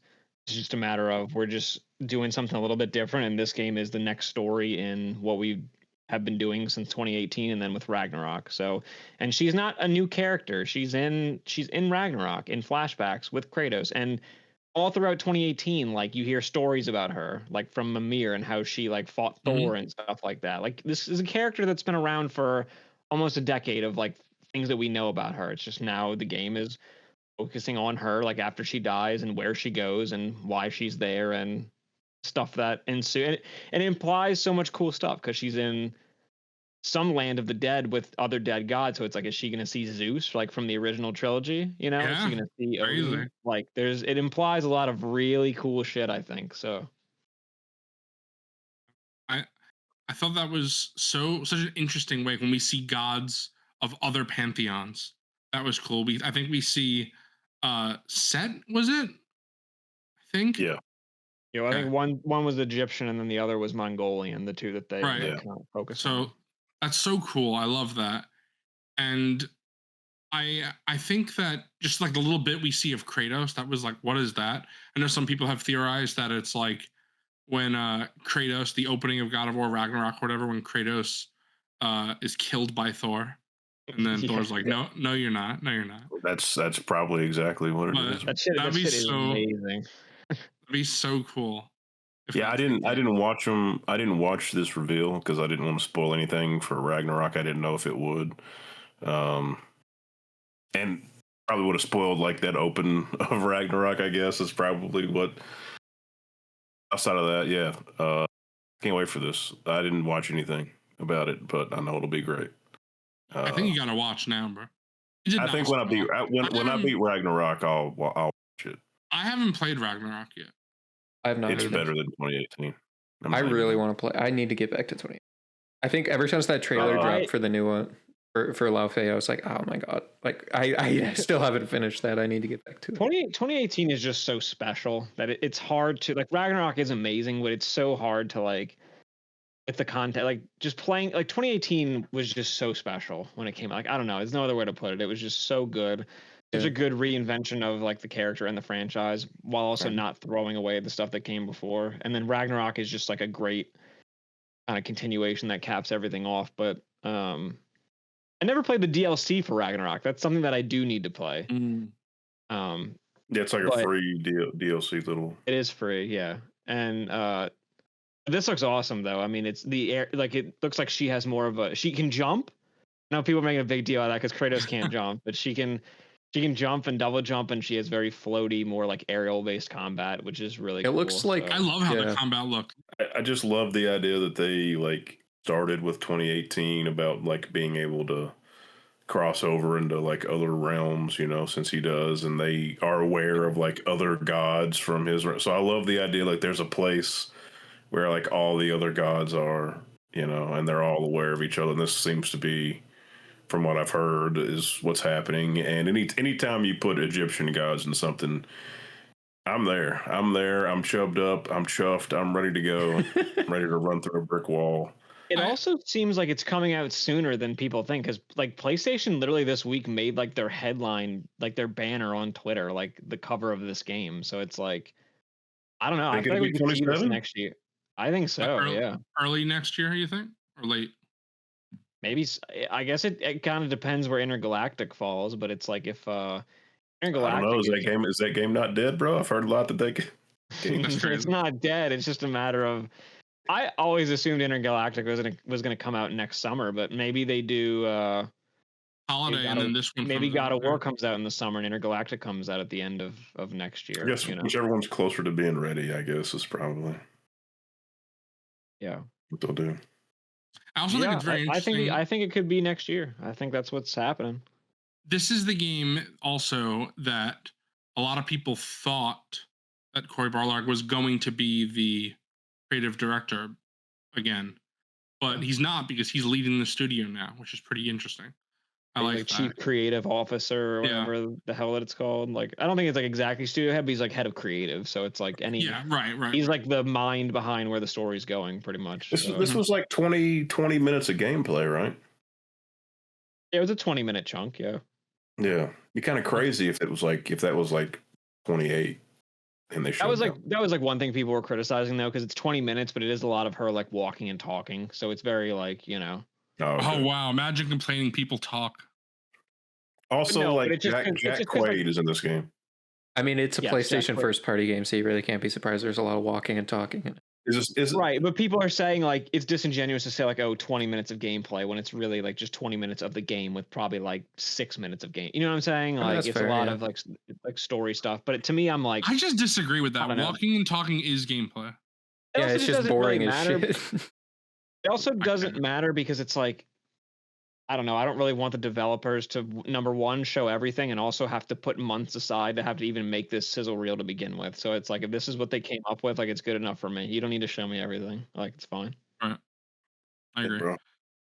I also think that this is something I forgot to address with Tomb Raider, but it's good. We could address it now just quickly. People, again, are criticizing. It's common criticism. I know T-Mac and I talked about this all the time, but some people just keep saying that Sony is intentionally uglifying their female characters. And first of all, I think it's very disrespectful, but also I just think it's not true. Yeah. So it's just because they said it with Mary Jane, they said it with Aloy, constantly with Aloy. Yeah, they make them look like real women. The only thing that I ever said like agreed with, but like in a respectful way, is like I do think in Spider-Man 2 specifically the character models look weird, but it's not just Mary Jane. No, they all look kind of weird. Yeah. I think Peter looks weird. I think Harry looks weird. I think the only ones that don't are like Miles and like Black Cat. Like I think they look pretty normal, but I think like they all look a little funny. So I don't really know. But then, I don't think it's them being ugly. It's just that there's something like wrong with the character models. You know what I mean? Like I don't think they're ugly. People saying Deborah Ann Woll, like That's what she looks like. What the fuck are people talking about? Yeah, they're making them look like real people, real women. You know, they're not all asymmetrical, perfect faces with perfect noses and cheek structures and eyes. That's just not the real world. And we're past the point of polygonal titties and fucking, perfect Aryan race looking women. We're past that. We are past that. Yeah. But you know what's crazy is that Lara Croft is legitimately attractive, and people are saying. Yeah, she's like actually like hot. Yeah, and people are saying that like, oh, there was this whole thing I keep forgetting to send to you, Foregone, but there was this whole thing that I read where people were like, oh, I'm officially quitting the Tomb Raider franchise. They made her ultra woke. I'm like, what the fuck are you talking about, bro? It's like, guys, they made this game for you to make you happy. All you fucking gooners out there. People must just not like pick a celebrity, People must not just like pick a celebrity and like continue to be attracted to them as they get like middle age. That must just not be a thing people do. You haven't seen like middle aged women be like, what's wrong with you? You want all these fucking 20-year-olds like get the fuck out of here, bro. And Lara is in this game. She's supposed to be 28, I think. So what the hell? It's just not a problem. Like even like with Aloy and stuff like that, it's not an issue. The problem is like rage baiting grifters have the loudest voice, and that's how they content farm. So you're always going to see that more instead of people like talking about something normal. Part of me also kind of hates it because I kind of am feeding into it by bringing it up and talking about it because let's make ugly men. Let's make all the fucking fat dudes be main characters for a while. Let's fucking. It's taking away from the conversation of the actual game, and I think the actual game looked good. That's like my point of view. It's like imagine working on this game for like 5 years or however long it's been, and then it's like the first thing anybody has to say is like, "Oh, whoa, she's ugly," and it's like, bro, I've been working. Which is it's just such an insane thing to say. Like seeing that person and being like, "That's an ugly person." It's like I feel like you're like objectively wrong, but okay. Like it's just such an insane takeaway from that trailer out of everything. Eyes, bro. Yeah, maybe it's just a lot of blind people. Yeah, I don't have that eyes, person was ugly. That person was ugly. But I do think that the game itself looks great, and we didn't even mention, but Jack Quaid plays a cube. It's so cool. Is his name Frank? Yeah, I love it. I thought that was kind of goofy. I'm not gonna lie. I didn't know what was up with Frank. I love it, bro. It's Frank, but it's spelled like PHRAN. It's like it's like weird. Like, bro, no matter what she does, she can't get away from Frank. Frank is always there, bro. Frank is always there. No, I think he looks crazy. I'm into it. I think he looks funny. It's gonna be awesome. Jack Quaid is awesome. So him in the mocap looked so funny. I loved it. Yeah, there's a picture of him online of like in the mocap suit, but it's like literally he has like a almost looks like it's like a cube around him, but it's like looks like it's like PVC pipe and like tape. Like it's so. Why would you need mocap for that? I'm so confused. He's mocap, bro. He's doing it. It's funny to think they're probably spending millions of dollars to do something like that. It's like really. And the ribbon, the talking ribbon, it's great too. Yeah, and the sword kind of seems like with the ribbons, it's kind of like the Blades of Chaos, like the way you can like whip it around. I love that. It looks I love that kind of combat. So yeah, when I unlocked the Blades of Chaos in God of War 2018, I was like, oh, it changes everything. This is amazing. Like, oh this my god, so fun. That's when I was like, all right, yeah, Kratos is officially back. A lot of fun, and I think it was a great way to end State of Play. I know T-Mac, Foregone, probably you as well. Definitely me. We were all hoping that we would see Intergalactic, but I mean, I'm not like these paranoid people that like, like you said. I know you were mocking people, but saying that the game's canceled. They saw it was too woke. They told them to go back and change it. That's something that me and T-Mac kept laughing about. Is that because someone said they were like, they told Sony told Neil Druckmann to like get his act together. Yeah, I'm like, bro, that's what Sony did. They better put hair on her, bro. They're like, hey, Neil, stop being so woke, and he was like, okay. Yeah, Neil Druckmann, the guy who's won like 2 Game of the Year awards and has launched a successful HBO show that's made them tons of money. Yeah, they're gonna tell him, they're gonna go over to Naughty Dog and say, bro, you got to get your act together. Like, bro. Ridiculous. You're making us too much money right now. Gotta stop. Crash Bandicoot, and The Last of Us and Uncharted. Yeah, get your shit together, man. Well, the thing is, all these people concerned about Intergalactic also are gonna play it. They're gonna buy it to play it and like see for themselves to see if it's woke. So it's like they're gonna contribute to the issue anyway.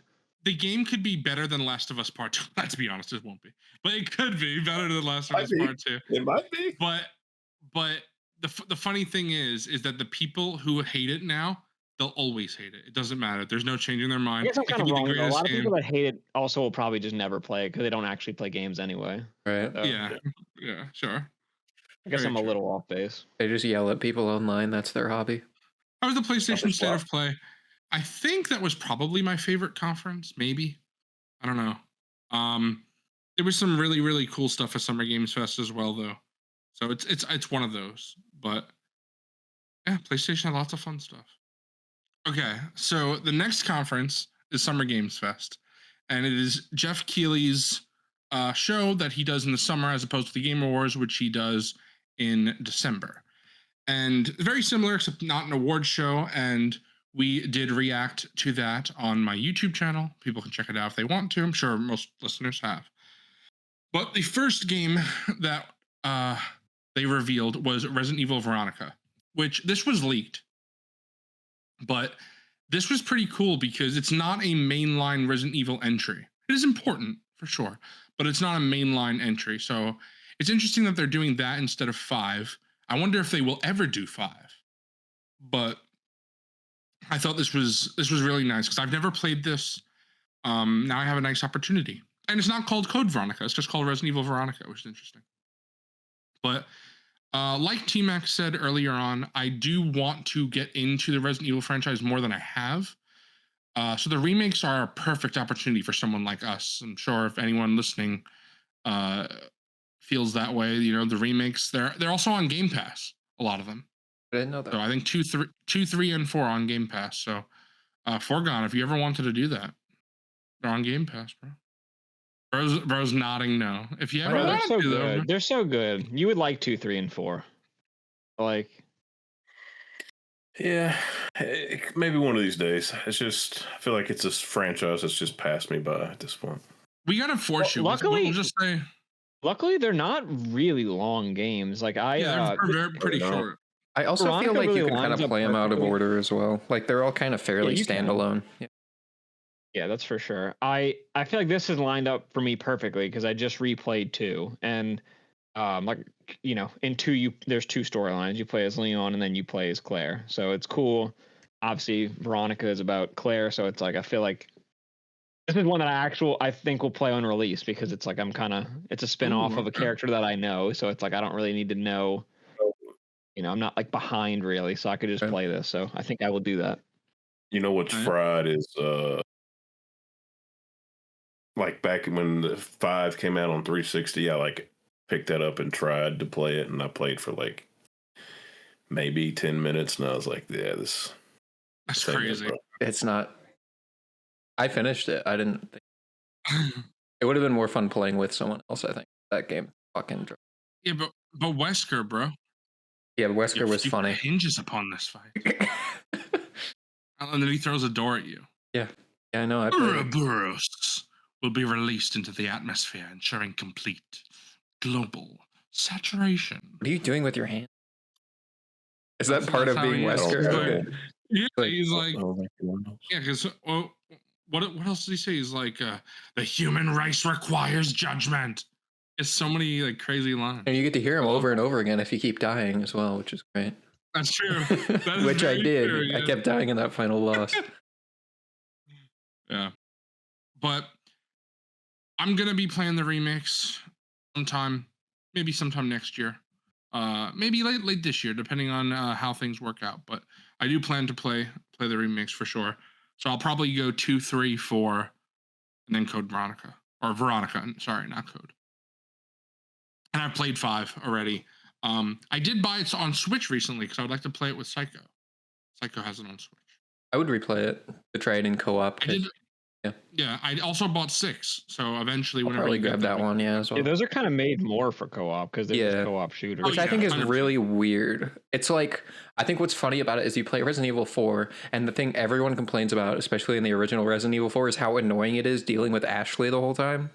Like, that's the worst part of that game. Exactly. But then they're like, what if we made it in the next games, we made them co-op? So it's like that, but worse if you're playing in single player. So it's like, yeah, if you're playing they're not single player games 5 and 6. No. They're meant for co-op.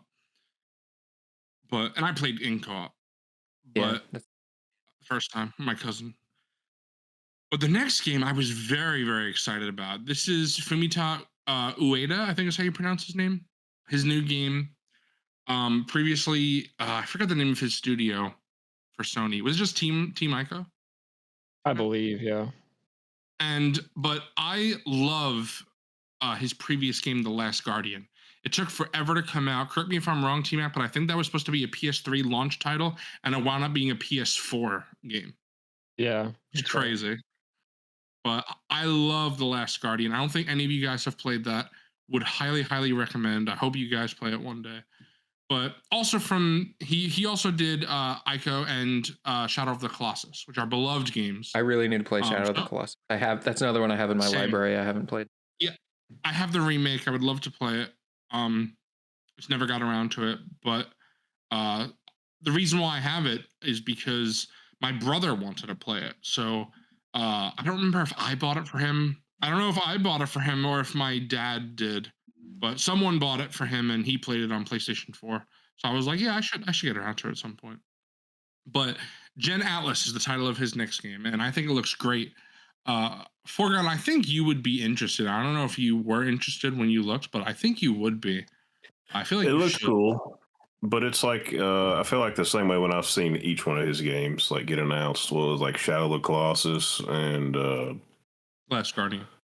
Last Guardian, yeah, I think they look amazing and like great, and then I just never have played either of them. I always forget about them. And like I said, I think I said this privately to us before. Maybe I've said it on here. I don't know, but I feel like one of those games took like 35 years to come out. Like I feel like it got announced. That's what I was just saying. The Last Guardian. Yeah. It took forever, and it's just like every year they would show it. I'm like, is this even a real game? So I never played them. They look cool. I don't know what they are. I know nothing about them. Fun. You should play.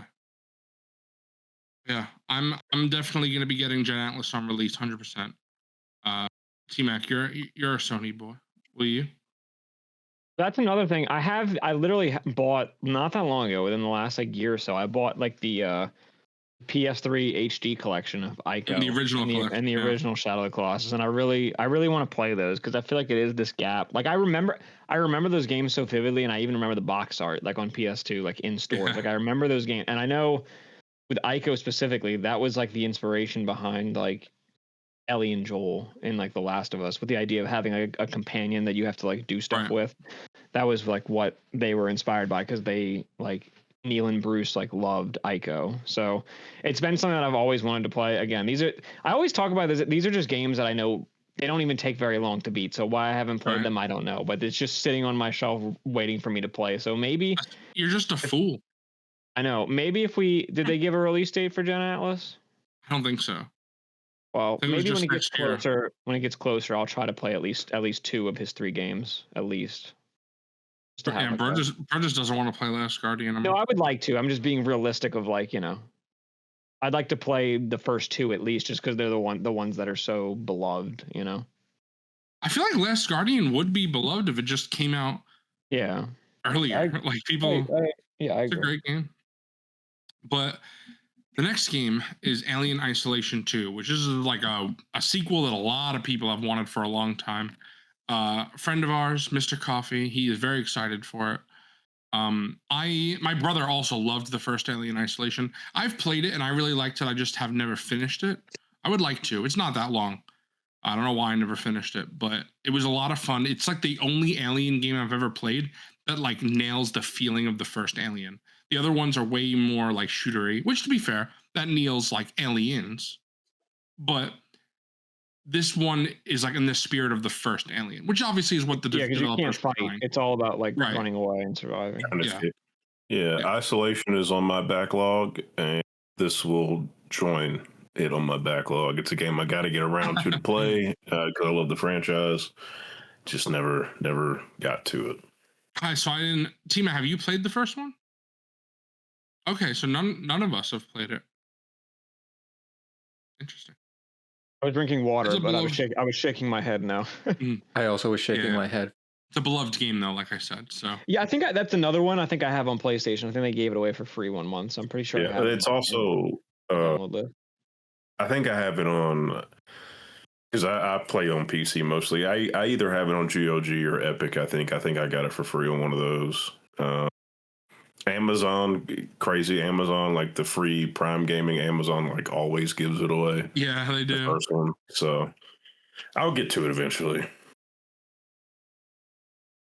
Well, we got a pair of Star Wars games next because we have first off we got Zero Company. Forgon's a hater for this. I don't know about that one. I don't think it looks very good, to be honest. Yeah, it's like XCOM style. Those games are beloved. Not really. Yeah, exactly. A Rabbids like. I like Halo Wars. Halo Wars different genre though, bro. It's real time strategy. Yeah, I know. That's what I'm saying. Like I like Halo Wars. That's like as close as I get to XCOM. It's like a completely different genre though, bro. I know. I'm just saying, like I think what he means is like the top down kind of. Up the camera angle, sure. I do like top down like RPGs and stuff. So I haven't played it, but isn't Midnight Suns like that as well? Marvel Midnight Suns. I believe Never so. played it. Yes. Yeah. So I'll definitely be playing this at some point, but it's not a pre-order for me. Yeah, because I've always been interested, but I just never. Yeah, this I think will be the type of game, or this will be the game to make me interested in that. Because Marvel Knights, like I thought it would be, and then it wasn't. So I think this will be the one to grab me. But the other Star Wars game is Galactic Racer, and I'm definitely gonna get that. Again, I don't think I'm gonna get it on release because I forget when it comes out. It's like, isn't it August? It's in the summer, yeah. I think this is one I think I'm gonna get unreleased. People that were at the show that were able to play it said apparently it's fucking fantastic. Yeah, it looks great. I'm a sucker for a good arcade racer. Like I'm a mark for this kind of shit. So if it's multiplayer, isn't it? So if like a bunch of us get it and we're gonna play it, then I'll probably pick it up. I'm definitely gonna pick it up at some point, like I said. It definitely looks interesting. It's just I don't know what I'll be playing around that time. Although that will be like right after Spider-Man comes out, like the movie. So by then I'll be done watching Daredevil. So maybe that'll be a good time to play a game like that. It looks really fun. It looks like what I always wished like Pod Racer back on the N64 was, just like a better like Star Wars racing game. There's so many cool vehicles and shit that you can do. So plus like Sebulba's in it. So like I will say, I don't know if anybody else notices, all the aliens looked incredible. All the humans looked fucking terrible. Yeah, of course. Like human models, they look awful, but the aliens, they look sick. I think what gets me excited about it, I mean, they said it was Burnout Paradise devs, right? Yeah. So it's like, just imagining like that gameplay style, but with pod racers, is like that's like the perfect match. Awesome. Like the fact that it took this long for them to figure that out is like kind of crazy. I'm very excited. It's like an easy no-brainer. Yeah, for sure. I love Burnout Paradise. Great game. Yeah. So I think that would be. I think this will be a lot of fun. And it looks fun from everything that I've seen. But the next game is something that I've been waiting for I think 14 years. Crazy. I wasn't even born. Announced. That's crazy. It was announced like, that long. Well, 14 years since the sequel, by the time this comes out, or since the game came out, rather. By the time, like, between the two games, I think it's been 12 years since announcement, which is kind of crazy. Or 11. That was like 8. I don't know, bro. When did they announce? It's been almost a decade. Let's put it that way. Okay. Well, I know it's been, like I said, the game came out in 2013. Yeah. So it's been 14 years upon release of this. Yeah. But I don't know when they announced the sequel. But either way, as soon as the game ended, I wanted more. Because the game ends in a cliffhanger. Although they already said they will not be resolving that cliffhanger because it's meant to be like some noir stop, which is fine. It's like the cliffhanger I'm cool with. But the game, of course, that I'm talking about is The Wolf Among Us 2. And I am super, super hyped. I used to say all the time that my favorite game that didn't have a sequel was The Last of Us. Then that got a sequel. I started to say that about BioShock.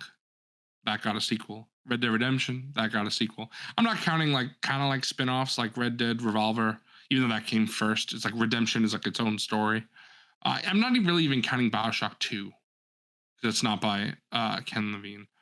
Yeah. But in general, Wolf Among Us was my answer for the last decade of what game was my favorite without a sequel. And now it's getting one. And I'm so excited. I love the characters. For people who don't know what The Wolf Among Us is, Psycho, do you know? It's a Telltale game. Well, yeah, but specific, like what type of, like what's the premise of this game? Do you know? Like classic fairy tale characters. Right. So all these classic fairy tale characters are in a town, and Bigby Wolf, who is the big bad wolf of the fairy tales, like Little Red Riding Hood and Three Little Pigs, he's the sheriff of the town. And it's a choice-based game, like Psycho said, Telltale. So you see how much of the big bad wolf you really want to be. And the way I play it, he's not the big bad wolf at all. He tries so hard to not be that. And I love that. And that's his character is what really made me fall in love with the first game. Snow White, she's in it. She's an excellent character as well. The villains are the Crooked Man and Bloody Mary, and they're awesome as well. Bloody Mary, as in, like, you know, I'm sure you guys know, you say her name in the mirror and all that.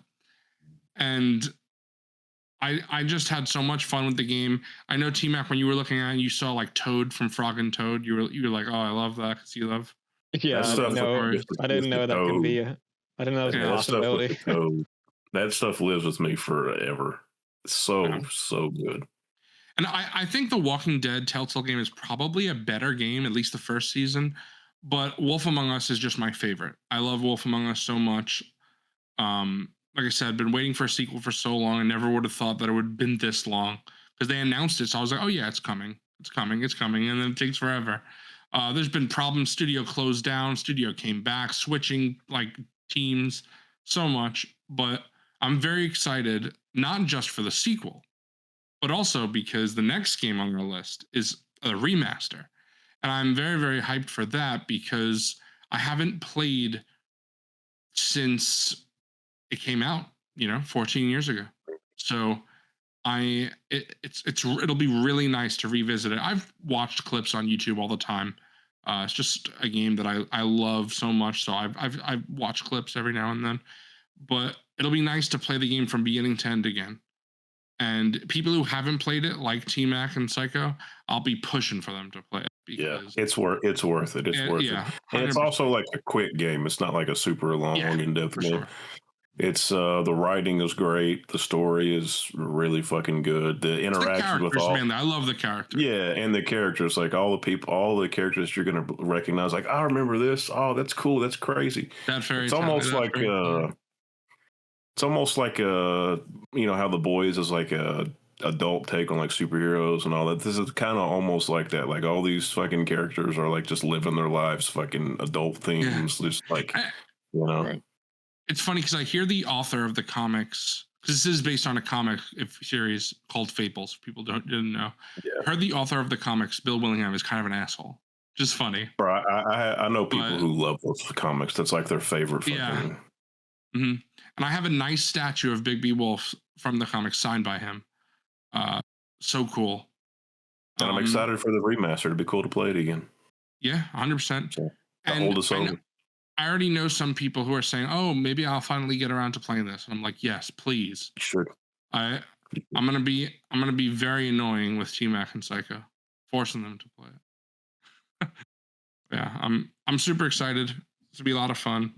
Love that Foregone loves it just as much as me. Foregone's my guy. These games. But yeah, I'll play a slop. That's crazy. Yeah, it's true. We're about to get to a lot of slop for you, but the next thing on our list is Saw Genesis, which is crazy because this is a multiplayer. I don't know what these things are called. Matt, do you know? I feel like you know. To me, it just looks like a Friday the 13th. Yes, it's like Friday the 13th, Texas Chainsaw Massacre, the new Halloween game that's coming. I don't know if they're called asymmetrical I don't know what it is, but it's like whether the killer's on one side, right, and then the other, like some fucking players. Left 4 Dead Turtle Rock bullshit, like 4v1. Yeah, but I enjoyed Friday the 13th a lot, and then that got shut down. Tried to enjoy Texas Chainsaw Massacre, but nobody played that game, so it was very hard to get a match. Does anybody play any of these? Yeah, I mean, we have a little group that does, so I'm sure they'll be playing the Halloween game that's coming up. But I hope that same group plays Saw, because Saw is my second favorite horror franchise after Scream. I love Saw. The only thing that's very weird, and something that I feel like no one understands this that I've seen, I don't know why they did it. It's interesting. It intrigues me, but it takes place 100 years before the Saw movies. It's because I don't understand. Just because like the time frame that they set it in, yeah, get like really crazy, weird traps. Like World War I era, and Jigsaw's not alive though. Like John Kramer, like I don't know. I don't think that franchise knows what it is anymore to begin with. It's kind of a soap opera, so it makes sense. This is par for the course. Something else that's weird and just doesn't make sense. Sure. But I'm definitely interested. It all depends if I can get people to play with, because these games really aren't that fun on your own. You can have a group of friends, and they're a lot of fun.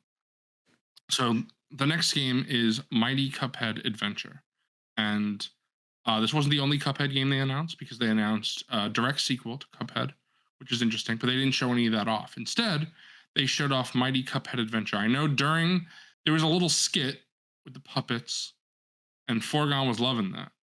I love the little puppet thing. Yeah, that thing was fucking cracking me up. That's why you love Jeff Keighley's show, because he loves puppets.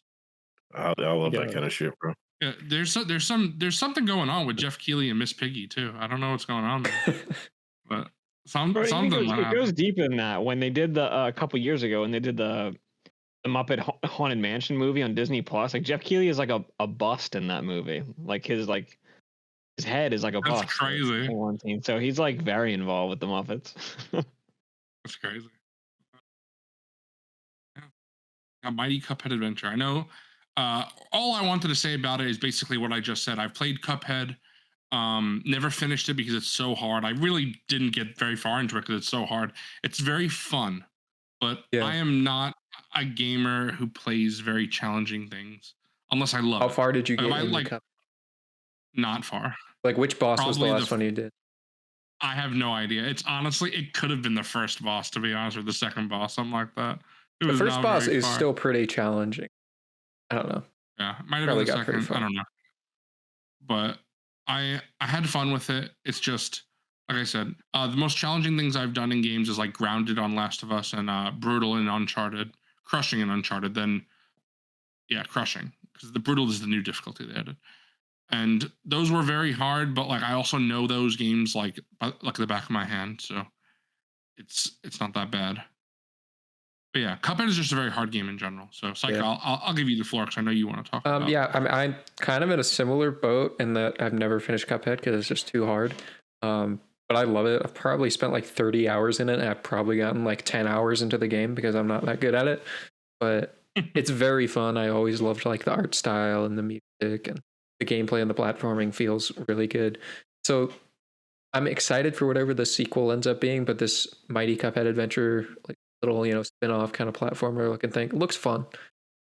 Kind of like, rather than it being like an homage to like old like Disney cartoons and stuff, it's kind of an homage to arcade games, kind of old platformer stuff, which I dig that kind of stuff as well. So it's definitely one that I'll check out and I'll play because it's my kind of game and I like the franchise a lot. So it's such a great idea. It's like Cuphead's art style and those characters, I feel like kind of just demands you to do more with it. Yeah. Like I know they have like the Netflix show and stuff like that, but it's like it's too good.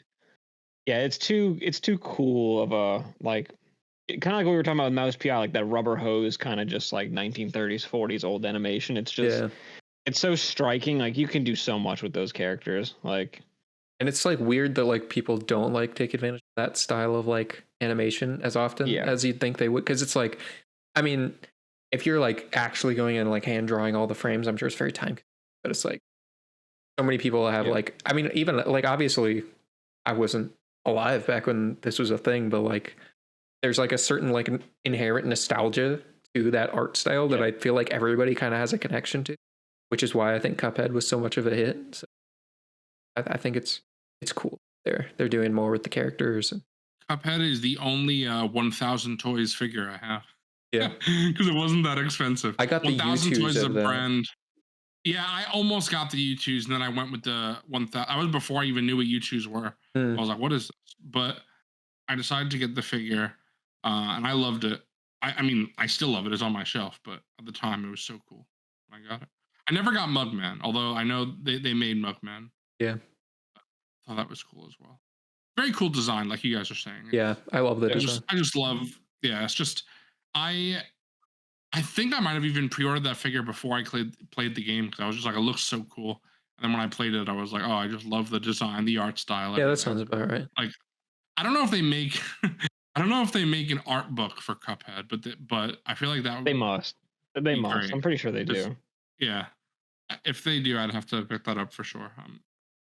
I'm very interested in their art. It looks great. But next, we got to hand the floor to Forgon for 6 games.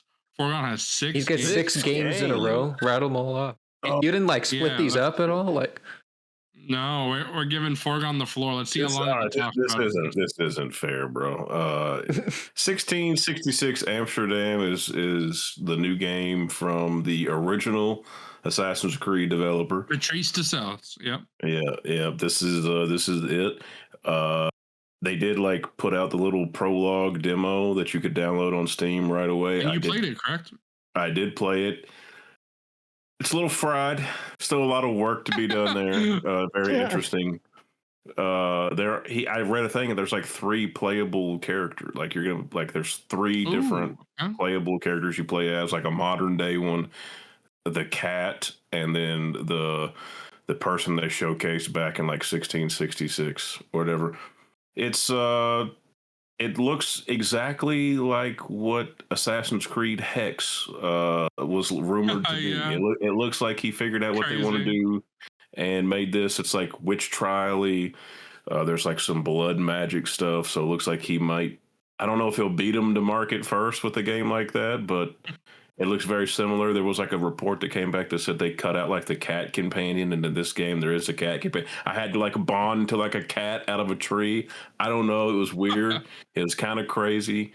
Felt very like Claire Obscura-esque in some of like the character design too. So it is funny to me that just happens to happen. Like I don't think there was any chance.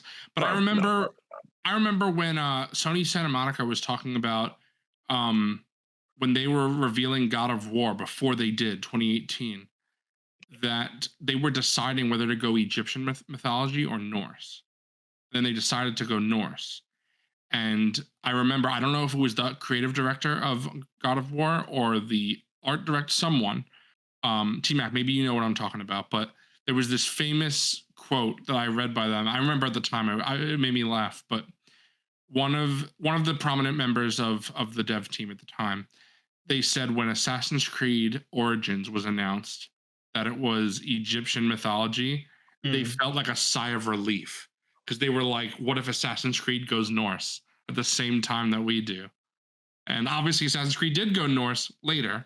Yeah. But that would have been crazy if they were just, because they could have had Egyptian, like I said, they were thinking about going Egyptian. So if they did, they might be perfect 10 out of 10 games if they did that. And when they do, I think they still will, because they've talked about wanting to do that. Yeah, it was a real quick side note. When they do, it might finally dethrone Assassin's Creed Origins as like one of my all-time favorite games. I mean, sad because I love that game. I won't dwell on it too much, because I know you got to get back to your games, but I think that it just makes sense for God of War to go in that direction also, because for people who don't people who don't know, God of War, the Norse God of War games are a duology. They're not a trilogy. Yeah. They said they're done after Ragnarok for the Norse era. I mean, that's kind of why Lofe fits. Screw me. Close enough. But that's why it fits, because it's like, it's kind of a third game in that era, you know? And so whatever the one past that is, hopefully it is Egyptian, because that would be fucking insane. Yeah. And I maybe David Jaffe will actually like that one. True. That's unfortunate. I doubt it. Creator of original God of War. Next on the list. Yeah, this one's just for me, apparently, because you guys are sloppers. Blood Message. This is not a Souls-like game, so you guys should play it. It looks like Uncharted. It looks like action adventure like Uncharted in terms of the gameplay and like the cinematic storytelling. It's another like Chinese developer. It looks absolutely insane graphically. Looks insane. Unreal 5 engine. It's set during It's set during like the Tang dynasty, if I'm like remembering correctly. It's like 9th century. Like, this wasn't the first time this game was shown off either. No, they showed this. I want to say like Game Awards. I want to say like a year and a half ago, 2 years ago. They showed it, and I think so. It's something like that. I remember. I don't know when, but it was. I love how I keep making T-Mac fact check me. I'm like, is that true, T-Mac?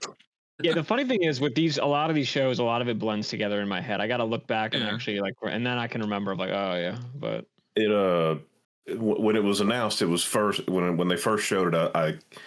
It was kind of like Black Myth Wukong. When they first showed Black Myth Wukong, they were like, this is like a Chinese developer. It was like, is this even going to be fucking real? Like, a lot of these games just never come to fruition. And then now we've seen more, and there's actual gameplay of it now. It is real. And I will say, Zoo, I read an article talking about like some of the things that it was inspired by and some of the combat. It takes elements of The Last of Us. It takes elements of Uncharted. It takes elements of God of War.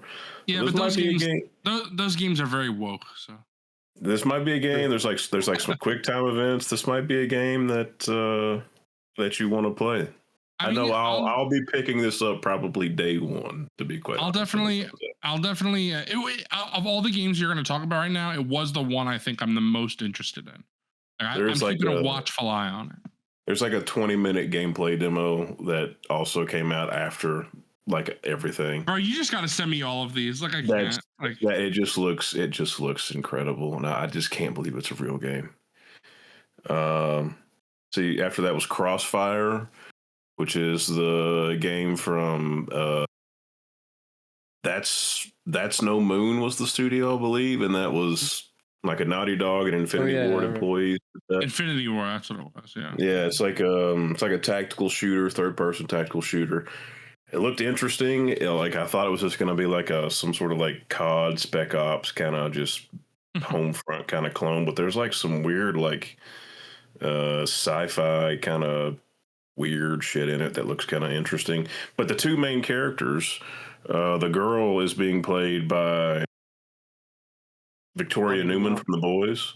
Yeah, Victoria Newman from The Boys. She was in COD, and then the guy Ricky Whittle was in like American Gods and The 100. He played Lincoln from The 100. If you've seen that, she is also married to Jack Quaid, her Boys co-star in real life. Yeah. So that looks fun. It looks interesting. I liked what I saw from like the alpha gameplay. Probably one of those that might fall under the radar, maybe just because it's like I'm a brand new studio, so maybe nobody pays attention to it. But see what's next on our list here. Fucking peak. The surprise of the entire fucking fake E3. Stellar Blade Blood Rain, which is the sequel to Stellar Blade from a few years ago. It's crazy to me that they're doing one already. But Stellar Blade was pretty popular, so that's cool. I was shocked that they already started development, because they've done like no DLC. There's like a Nier Automata like little DLC costume pack for Stellar Blade, and then that's it. Of course there is. But yeah, this is like a direct sequel. And this is a different character. This is not Eevee. This is a different character. So, and like she doesn't have a sword. She has like these fucking like power gauntlet things. But it's still shift up. It's still Stellar Blade. If you watch the gameplay reveal, they make sure to show you that it's still shift up in Stellar Blade with the assets that they show off. Looks incredible. I cannot wait. Sure, there's already people complaining that she has short hair and it's not the same and blah blah. Yeah, blah, there are blah, fried blah, people but saying that she looks too young now, like this character, and it's like, dude, it's a completely different everybody needs to character. calm down. Yeah, and without spoiling really anything, like they're not really even human. So like, what are you talking about? That's like a fucking people. This is a game that T-Mac and I have talked about because it doesn't make any sense. It's just proof that like a lot of these right-wing people that use the word woke, they don't even know what it means because I have no idea what they're talking about. This game has been criticized and talked about for being woke and anti-woke. So I don't really understand. People said it was woke because she was too revealing, and then people said it was woke when they patched it to censor some of the outfits, which my take on that was like, well, the ratings board probably fucking told them they had to. Yeah. They took out the one outfit, but again, I played the game, I platinumed it. It's one of my only platinums since having a PlayStation again. There are more revealing outfits than that one. You just play the game, you slop it. It also just doesn't make any sense because I remember when people talked about Sydney Sweeney on SNL, they were like, Sydney Sweeney ended woke. And I was like, what are you talking about? Like, Forgon is one of the most left people I know. Forgon is not someone who hates attractive women by any means. No. So it's like, I don't know what the hell people are talking about. Like, I mean, I'm very left. Like, I don't know. People are stupid. But I do think Stellar Blade is something I have been interested in. I just haven't gotten around to it. I don't own the game. I really want to play it. The only reason... Originally, the first one was a PS5 exclusive, and like I think it came out in like January or February. It was like the start of that year. Yeah. I wanted to play it, but it was literally like Final Fantasy VII Rebirth was coming out like a couple. Should have played Stellar Blade instead of that slop. And I was just like, "There's no way." Like, there's if you like, it's very much like Jedi Survivor and like combat and kind of like semi-open world kind of stuff. I thought it was going to be more Souls, but it's not. Psycho, I forgot. Have you played the Jedi games? I played Fallen Order a long time ago, and I started Survivor. I like. I only played Fallen Order.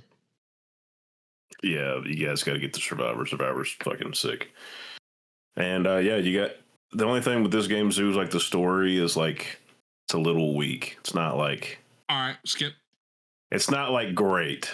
But it's still like pretty decent. Like it's decent enough to keep you entertained, but it's not like impeccable by any means. I need my games to have an excellent story, like Fortnite and MLB The Show and Spyro. Those are like my. Hey, I need. What? I said excellent story. Don't stop complaining. Sarcastic. I talk shit about Spyro. Yeah, you can't. I'm not talking shit. I loved Spyro. Playing the remasters. When was that? Last year. That was so much fun. I loved that. I don't think it was fun for anybody but you. The next one is which. Wait, before you go, didn't you? I think you cut T-Mac off when he was saying something. Or I did. No, did you have something to say about Stellar Blade? Oh, I heard I had heard the platinum trophy for that game was like pretty attainable. Like not like. Oh yeah, I forgot. It's pretty only he only cares about games in that. You notice when we kept talking about games we've played, he's like, "Oh, I platinum this, I platinum that." It's very easy. I've gotten 5 platinums this year. It's a very easy platinum, T-Mac. That you could do it. Bro, mixtape is a very easy platinum. What are you doing? That one I should do. There's no hard mode on mixtape. To make sure to like reload no grounded before the boss fight. Bro, you know the game Grounded? That's a game that Forgon loves. No, it's not. I can't believe the Goats Obsidian wasted their time making that game. The next one, which was also a shock, TMNT: The Last Ronin. I can't believe that they were doing this. Is so crazy. This is so crazy. It's fucking Platinum Games. Yeah, it's Platinum Games, so the fucking combat's gonna be crazy, which is like perfect for the Last Ronin Ninja Turtle stuff. I can't believe we're getting a Last Ronin. We got a Last Ronin sequel and now a Last Ronin video game before they will ever give us a Last Ronin movie. it's such a crime against humanity. This game looks sick. They didn't show like a ton, just kind of like a little sizzle, like the logo, that kind of stuff. Very interested. Love the turtles. Not like a super turtle fan, but I love the turtles. And The Last Ronin is like an impeccable story. So it'll be cool to play through that in video game form, especially with like Platinum Games combat. Fucking crazy. Yeah. Crazy. And then this last one, very briefly, because I didn't get to catch all this when it was shown because I was like eating. But Blood of Dawnwalker is like another like action role-playing like single player game, but it's like vampire related. So slightly intrigued on that. Not sure. I'll have to like rewatch like the reveal thing just to see if I am totally interested. But it seemed cool enough from what I saw. Vampires, fucking probably swords. It's probably a Soulsborne, parrying, blocking. It's probably something to do in that nature. So I'm going to keep my eye on that one. I like a good vampire story every now and again. The rest of the games that we have for the Summer Games Fest, they're just a quick DLC, except for one big thing at the end, of course. But the quick DLC that I just want to mention real quick is they're doing a Mafia DLC from the old country. Spoilers, I guess, for a 30, 25-year-old game. But Don Salieri is the main villain of Mafia 1. And because the old country, as by the name, takes place in Italy, we'll be seeing a young Don Salieri in this Mafia expansion. And that's pretty cool. I like that a lot. Then they showed 007 First Light, the roadmap for year 1, as well as new DLC with Lenny Kravitz's character, which is crazy. It's crazy. He's awesome. I love that he's in Bond. He was a lot of fun in the game itself. I know some people have given him shit. They said I saw this article foregone that it was like IO is making James Bond DLC for their worst character. I was like, was he bad? Like, I don't know. Bro, they put celebrities in like all their games. Who cares? Yes. Well, that's the other thing. I've already played it, but obviously for people who don't know what's going on or what has gone on with Conor McGregor, there's been some crazy shit that's going on. But because of that, they replaced him in Hitman with Wiz Khalifa, the same mission. Just and I love that. A much better choice, to be quite honest. Yep, I killed Wiz Khalifa. There's been a bunch of others. There was what the hell is her name? Wait, so he replaced Conor McGregor?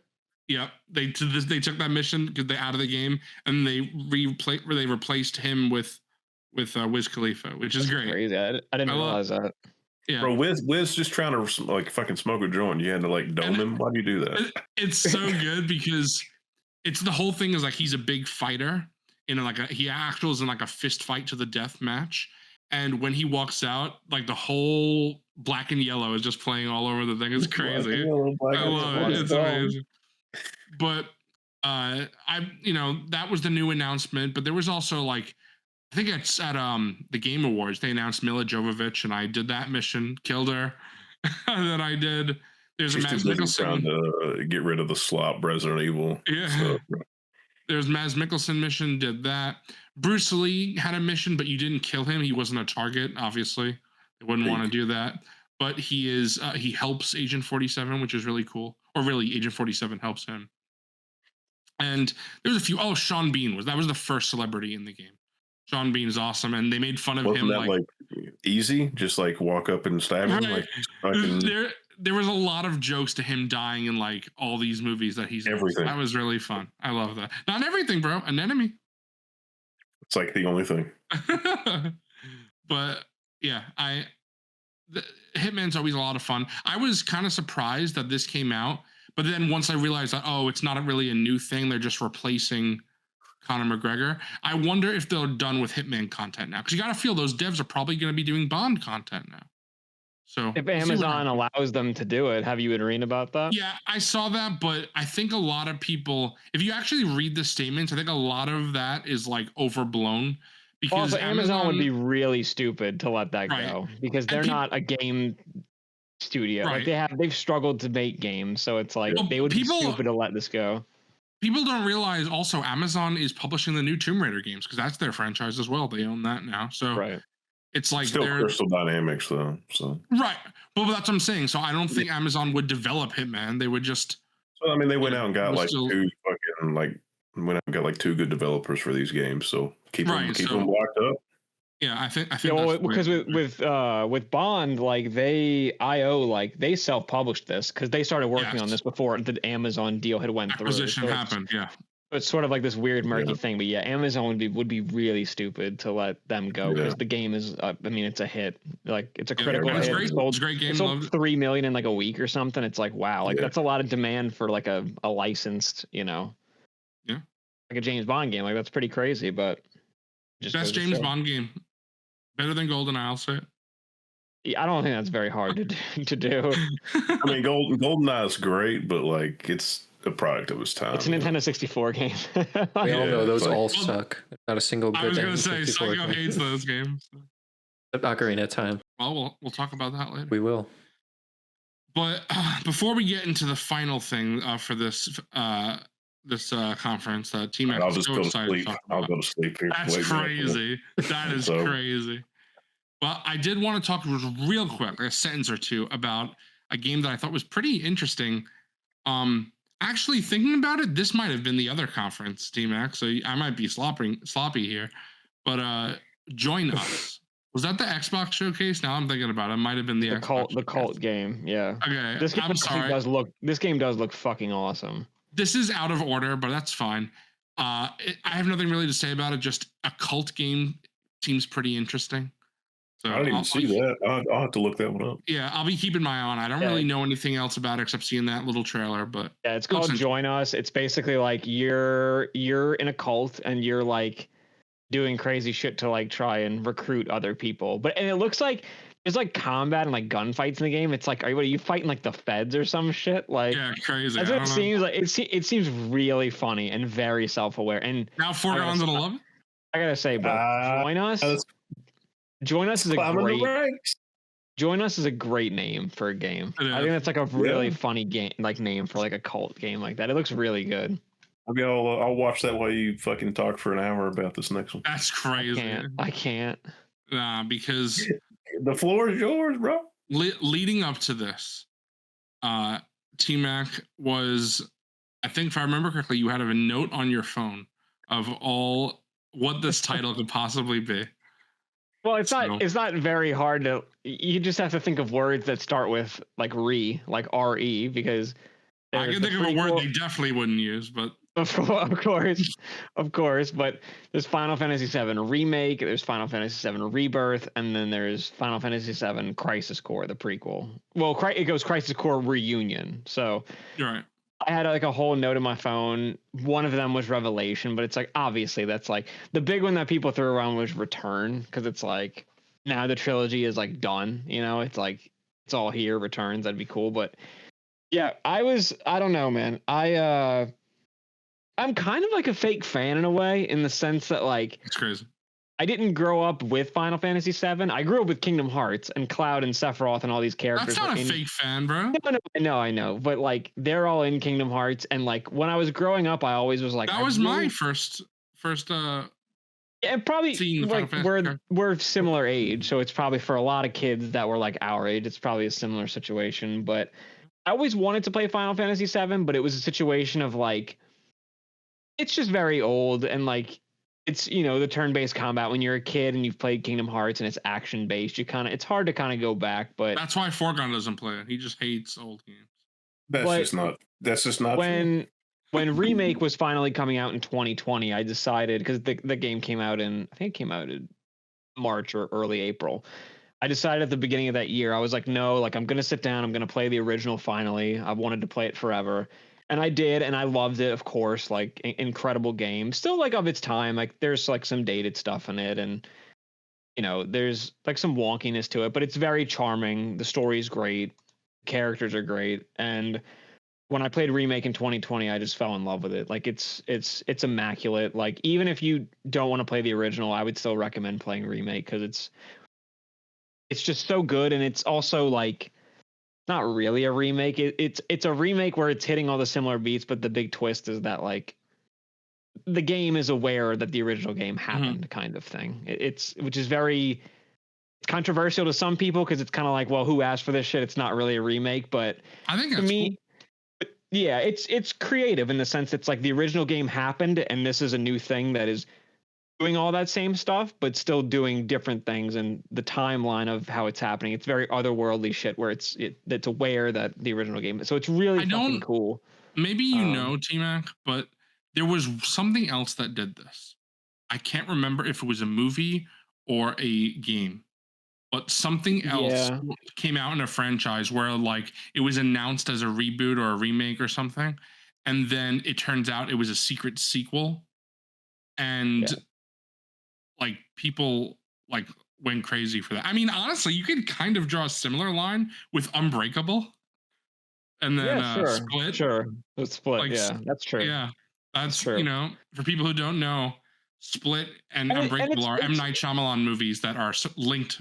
Actually, by the end, they reveal it's really awesome, and that's why some people don't really like remake and rebirth. But it's like it doesn't really matter. It's like even if you're not into the whole like alternate universe kind of sequel-esque kind of stuff, it also is just it still hits on all the same beats that the originals do. So it's like you're a fan of the original game, you're still seeing all the things recreated that you would want to see. So I would still that's why I'm kind of confused why people that love the original don't like this, because I'm like, well, you're still getting all the stuff that you really would want to get. But yeah, leading up to this, the game had kind of, I don't want to say leaked, but everybody had said like it's clearly going to close at Jeff's show, and the director of the game and Square Enix have been talking about it a lot. So it was clear that it was kind of time that it was going to be the closer, and it was. And it looks awesome.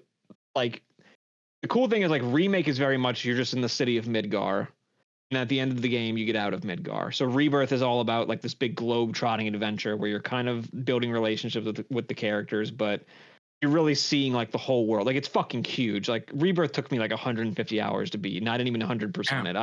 I probably like 95% of it. There was like some super bosses and shit that I didn't do, but big fan. That's kind of why it's crazy. That's why like they were they were able to have such a quick turnaround with this game, because it's kind of like rebirth explores the whole world. It's all built, and now Revelation will be about like go anywhere and do anything. And like obviously some areas will be a little different, like a lot of sequels do, where it's like things are remixed a bit. But like in this part of the story you get the big airship, so in this game you're going to be able to just fly around wherever you want, park it, and then just jump out. That looks style. So cool. I love that. Yeah, in the original game you just park it and get out, and it's like kind of silly. So in this one it's like you're actually like skydiving out of it. But I don't know, this has like rotted my brain to the point where it's like I don't even really care about anything else. I'm like so ready to, because I'm going to do a full replay of everything beforehand. Like everything FF7 related, I'm going to replay.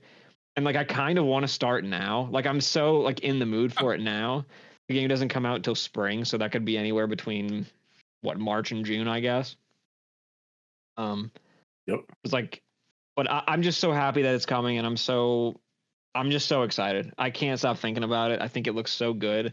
I love these characters so much. It's like it's the equivalent to me of like how excited I was for like Last of Us Part 2 or like Force Awakens or like Avengers Endgame. Like these tentpole things that I was like so excited for, and it's like all I could think about for months. It's like that's how important this is to me, because remake and rebirth are just, I think rebirth is one of the greatest games I've ever played, but it's like I've always said Kingdom Hearts is my favorite game of all time, but it's like now remake and rebirth have like really contended with that spot, because I love them so much. I think about them so much. So it's too bad that you hate Naughty Dog games now. I mean, they're in the top 10. They're in the top, 5. I'd even say 5, really. I mean, these are all things I'm super fans of, but it's just it's something about Final Fantasy VII like remake stuff that it just does it for me. Like I just love these characters so much. So I'm stoked as hell, and I would implore like anybody that wants to play these but is maybe apprehensive of like, I want to play the original, but I don't really like that combat. It's like just watch a playthrough of it or something, like just do something, like do anything that can make it to where you play these games, because they're so special. I know, and the best part is that what's her face owes Cloud a pizza. I hate you. I can't. That's a really emotional scene. I fucking can't stand you. Fucking Donkey ruined that for everybody. Donkey fucking made fun of that shit, and it became a joke. But it's actually a really sad scene. Well, that's it for the Xbox showcase or Summer Games Fest. My bad. Xbox showcase is actually going to be very short. Same thing with Nintendo. So we'll have to do a check later, but I feel like we're mostly done with this podcast because I don't think we're going to have too much to say about these final two. Breeze through. I will have things about Nintendo probably. But, oh yeah, for sure. We definitely have things to say, but I feel like the amount of games is a lot less. We'll get right into the Xbox showcase. They really knocked right out of the gate. They showed off their flagship franchises with Halo, Gears, and Fable. And specifically for me, I'm most excited for Halo. I'm a bigger Halo fan than any of Xbox's other franchises. Campaign, I was going to say Revolved, but no, Campaign Evolved looks really good. I'm kind of surprised with all I'm reading about it. Everyone's saying it's like a different game. It's like, so the maps are bigger, like everything. They added brutes. They're adding third person, which is crazy. I feel like I'm going to try that. Like once I unlock that skull, like it's just, I love the Halo games. This is kind of sacrilegious, blasphemous for some people, but I don't really like the Flood. So as Halo 2, do you say same or damn? I said damn. Oh, yeah, that's crazy. Bro. I mean, they're aggravating, but that's what makes the level where you like see them fun, cool though. Sure, they're just everywhere. But it's just they're zombies, really. Like for all intents and purposes. And I know I'm a hypocrite because clickers are zombies. I love The Last of Us, but I'll be honest. That's why when I play No Return, I turn off infected. I don't play. When I play No Return, I only play against humans. But if I want to play a zombie game, I'll play Dead Rising, to be honest. That's Last of Us is like the best zombie game. Infected. I just don't like fighting against zombies really because they're like dumb.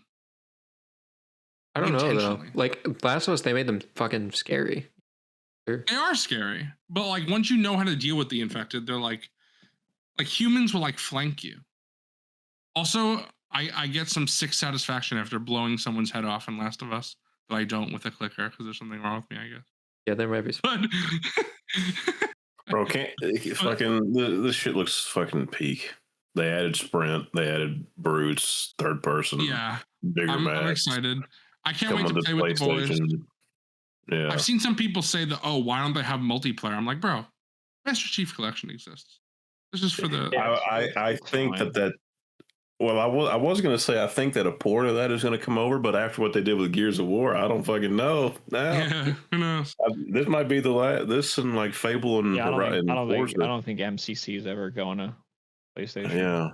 Yeah, I'm really excited for this. I can't wait to try it again, to like play it again, play it through Legendary again.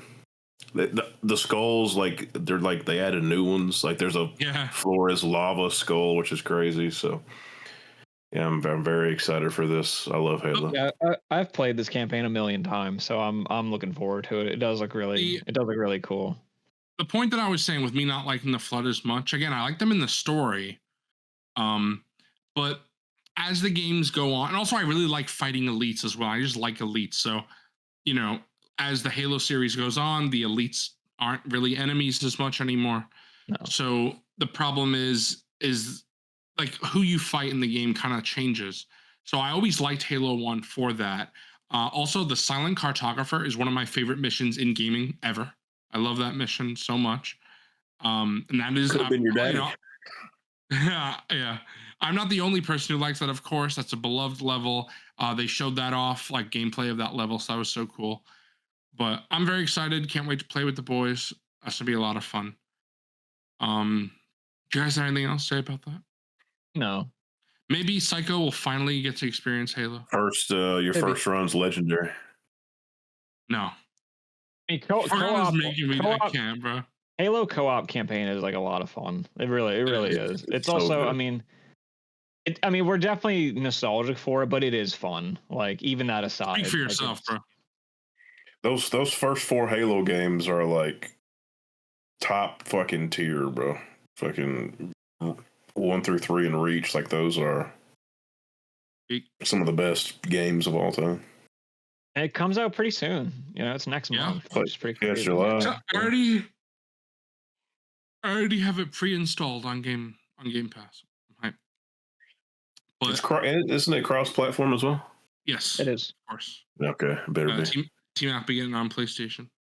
Yeah, me too. The thing is, I would play it on Xbox, but it's something about like the novelty of it being on PlayStation that I'm like, I kind of got to do it. It's weird. It's so like, who would have ever thought that? It may be the only game that we get. Probably the only Halo that we get Gears Reloaded. We got that. You know, that was on PlayStation as well. So we have gotten some stuff so far, but who knows what the future holds? So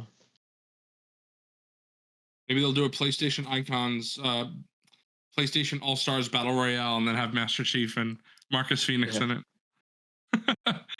The battle we all want. Yeah, exactly. But the next is Fable. And I have played every single Fable game, but I haven't finished one. I've played 1, 2, and 3, just never finished. I would like to. I just never have. Foregone, for our audio listeners, is nodding in disapproval.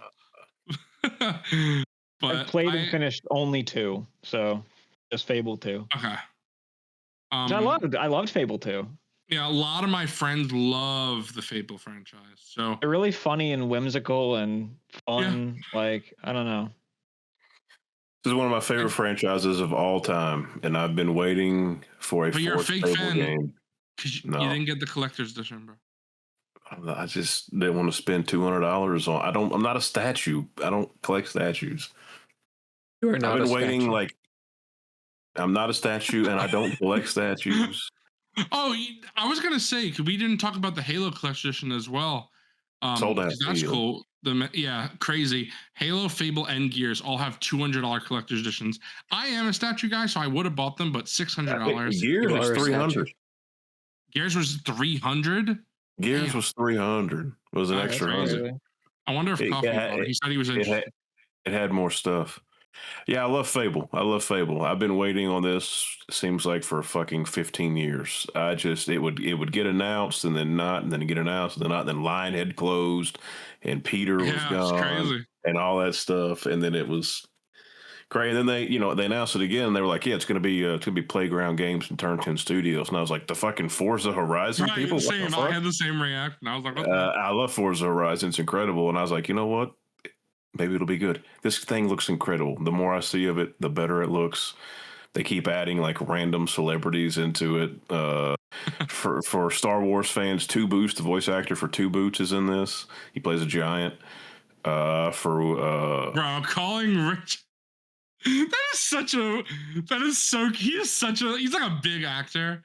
And to just call him 2 Boots is crazy. I assume most people haven't seen any of the other things he's been in, bro. Oh, yeah, he's a droid in the mall show, but he wears boots. Yeah. I assume like people haven't seen the IT crowd and all this other stuff. Like I just, And for people who like what we do in the shadows, Nadia, they just showed that she was in this game as well, which is crazy, playing an NPC. So yeah, can't wait. Jack of Blades is back. 1,000 NPCs, all individually voiced, all have their own autonomous lives. Haley Atwell, bro. Haley Atwell is the villain. I forgot though. They made her woke. They uglified her. They took a page out of Sony's playbook. That's what they did. I mean, Sweet Baby Games, bro, or whatever. Yeah, bro, it's crazy. Again, I know I said this for Deborah and Will, so I'm repeating myself. But Haley Atwell is also like an insanely attractive woman. I don't know what people are talking about. Sorry, go ahead. Mine's a tangent. I was gonna say this got delayed. This is another delay victim to get away from GTA, or I could have had this year. So sad. I'm such a sad boy. I'm very disappointed, but I can't wait. Kind of crazy that we're like not that far, like less than 6 months away from GTA, and we got one trailer. I don't know. Watch it not come out, bro. No, I think it will. No, if it doesn't come out and these games have got pushed away from it, I'm gonna be fucking pissed. It's coming out. Yeah, they don't need to show a trailer. They don't have to. It doesn't matter. Right, but they do. This is the day it comes out. They don't. Yeah, but they do though. They show like they have like their typical. They can show They have their they can typical have a launch marketing. trailer. They don't have a launch trailer the day it comes out. Rockstar is like very. They could show a trailer like 2 weeks before. It's not going to make a difference. People are buying this game. It's going to be the biggest launch of anything ever. Like, sure, but Rockstar does typically show a gameplay trailer like before. You know, not so close. With the week of, bro. Enjoy the week of. Nah, I feel like that's gameplay trailer's got to be coming soon. Especially because we don't even know what's going on with GTA 6 Online. If they're going to shut down 5 or does anybody care? Well, we have no idea. Yeah, they're not going to shut that down. Or maybe it'll just be an add-on, like a bridge. We don't know. But something I wanted to talk about that I completely forgot to bring up was Psycho was like, "What is that?" But the bisexual lighting of Halo is incredible. Yeah. Please elaborate. But, yeah, some slopper, T-Mac's favorite person. I forget what his name was. It's like Smash something. We'll call him I out. don't even want to give him attention, but his name is Smash JT. Our little podcast and call him out. Let's go. I know he's a grifter dude on Twitter. He complains about everything being like woke or whatever. I mean, I could just read the tweet. I guess. If you look up the Halo Campaign Evolved cover art. Yeah, look that up, Psycho. Like what it looks like. Okay, I gotta see how bisexual it is. Yeah, and then you'll see what he's talking about because it's so noticeable. It's such a. While you're looking at it, for everyone listening, this is like. Oh, is this the thing where it has like the one like circled like the background of it, and like it's like the trans flag or something like. Yes. Yeah. Now, if you look at the original Halo cover art, it's the fucking same thing. Oh, it's not even that. It's like there are levels in Halo, like look like Halo, they have that ring that have like the neon pink and purple, and in some of the marketing of the original game, it had that. So that's all that it is. But this guy that I'm talking about on Twitter, again, he's this crazy grifter guy. I don't even think he actually plays games. I think he's just one of those people. He says that he does, but it's clear he's probably not even a real person. He said, no, he is because he has a YouTube channel. It doesn't make him a real person. He circles the purple and pink lighting and says, "This is unnecessary and intentionally signaling trans. They know what they're doing. Once you notice bisexual lighting being used, you cannot unsee it. This is intentional. I will not be gaslit." They know what they're doing. Yeah, bro. It's a game about space with like planets and alien races, and like that purple thing is like the biggest planet in the Halo like universe. Yeah, it's so fucking trans and bisexual. I think I do remember this now. I did hear about this because people were raking this guy through the coals the last like couple weeks, like since the showcase. People are just like, good. Like you have mental illness. He should be raked through a bed of nails, to be quite honest with you. He tweeted about it. I counted. It was like something like he tweeted about it 9 times in two days, which is crazy. Bisexual. If you fucking turn those green and purple and blue lights on me, I'm just gonna turn me bisexual, bro. That's true. I think we showed Psycho on. Psycho's just bi now. It's fine. You look at him now. He's bisexual already. Yeah. I gotta change my lighting back here. Is this? Oh no! Oh my god! It's purple and blue. It was there the whole time. It's just insane. First of all, I'll be honest, bro. I don't give a fuck if it was bisexual lighting. Who gives a fuck, bro? If it was the pride flag on the fucking cover, right? Yeah, it's also just I just don't understand how it's just like we were saying, all these female characters. It's like gay people existing, bi people existing. People are just like, oh, it's woke. I'm like, really? Like someone existing? Is that what that means now? But right, these people are just fried with a capital F. But it's also like, I mean, it's crazy. Kind of depressing, but it's also kind of funny to like poke fun at the ridiculousness of like somebody calling out the Halo cover art for having bisexual lighting. Like it's just so absurd.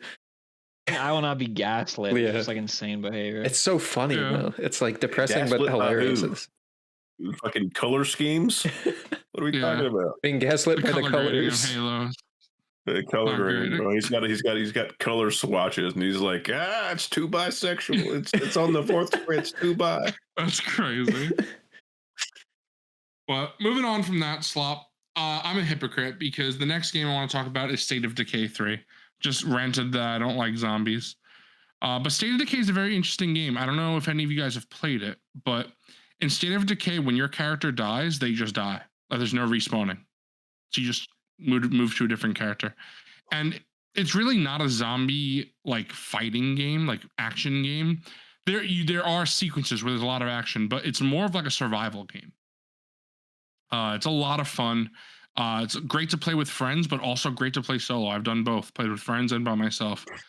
I would have a lot of fun. I feel like it would be cool if like we could all play that together.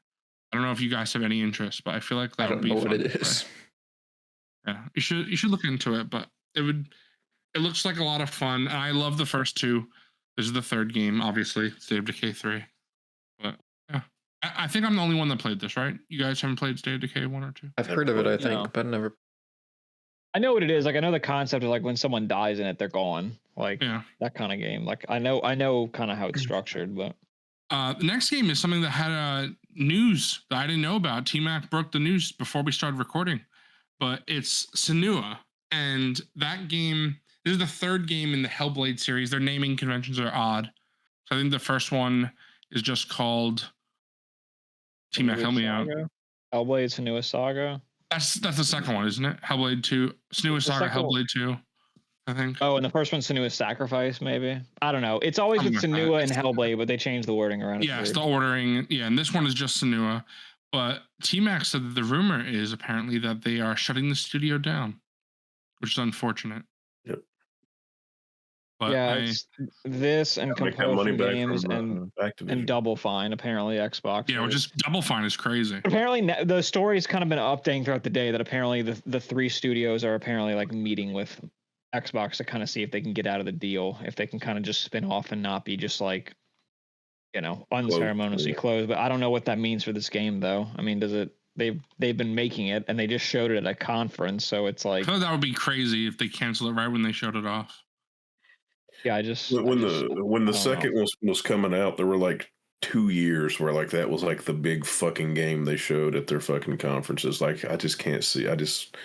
Even if they close them, like they'll still fucking release this probably. Yeah, the first and second game were games that I've always heard a lot about, especially the first one. First one won the insane amount of awards as well. The second one, I know people said like it's not a game, which we talked about that a few games this podcast episode. Like Telltale games and mixtape stuff like that. I feel like people like that. People say that there's just not enough game. It was more of like a showcase for like graphics and like the engine, but that's probably why they're turning this one around so quickly because people were so disappointed with how kind of 2 was handled. So I mean, they probably have all that built to make a game. So now they're just making the game. I hate when people say that because I don't know if you've seen this and you're recommended on YouTube recently, T-Mac, because I've seen it. But there was this video that came out recently where someone said why Sony's first party studios don't make games, they make playable movies. I just hate that. I just don't. It's just not. I mean, I just don't like that at all. I get it. There's like a degree of like sameness or like safeness to what they do, I guess. Like I'm not. Yeah, and they're all great, so it doesn't. Yeah, like I'm not going to dispute that, and I can even understand maybe wanting something new because it's like the good thing about PlayStation is that they always kind of knew when to leave stuff behind and go on to something new. That's why the PS4 generation was so successful. They left Jack, they did Uncharted and Last of Us. They left Sly Cooper, they did Ghost of Tsushima, or Infamous and did Ghost of Tsushima. Horizon, they left Resistance, Killzone. Yeah. Right. So it's like they've been pretty good about leaving stuff behind, and now we're kind of in this rut. I don't even really want to call it a rut, but it's just safeness of doing sequels to things. So people are like, all the games are the same. So it's like, I don't know. I get it. I don't really agree with it, but I understand the sentiment. It depends on if you like it or not, but yeah. And I do. Really? But, yeah. Are you a fan of Last of Us? Yeah, it's pretty fun. I do enjoy that game. But I've never played the Hellblade games. I would like to. They're both on Game Pass, I'm pretty sure, so I'll play them at some point. I mean, they own them. I hope so. Yeah, I think I own the first one anyway. I think I bought it when it was very cheap, like a few bucks. So, I plan to play them at some point. But next we got Crazy Taxi World Tour, which I was like, I couldn't believe they're making another Crazy Taxi because it's been a long time since they made a new one. I think about 10 years ago, maybe even more, they did a remaster of Crazy Taxi 3, which I loved that game. So much fun. So seeing a new one with obviously modern day graphics, but like old style like gameplay. It was a lot of fun. I don't think Psycho has, but you other guys, you've played Crazy Taxi before, right? Yeah, I've played it with friends a lot. I mean, it is a lot of fun. This is definitely going to be I'll probably get this on Switch or something and go to a friend's house and we'll just dig around for like hours with it. Like, it's just one of those types of games. It's ridiculous. You should check it out. Yeah, it looks fun. I've always been a Crazy Taxi fan and a little fucking clone The Simpsons Hit and Run, like, you know. Yeah. Right. Yeah. So. But next, we have a game for you, Forgon, because I talked about this before we started recording. I just bought the Metro series for like $5 on Xbox. They were selling 90% off. So my friend Mike loves them. I haven't played them, but he loves them, so he swears by them. I like Metro a lot. This is a Metro 2039. I like Metro a lot. I'm not like the biggest fan, and I've heard they're really good. They are good. I got I've played all three of them, and each one I've got like a little bored by the time I get towards the end, so I kind of just start pushing through. So that's a little disappointing. And Exodus was like more open world than they've ever been. So there was a lot more to do in that one, and it kind of lured me back in a little bit. But I didn't even know that they were planning on making another one, so this is kind of crazy. It looks pretty fucking cool.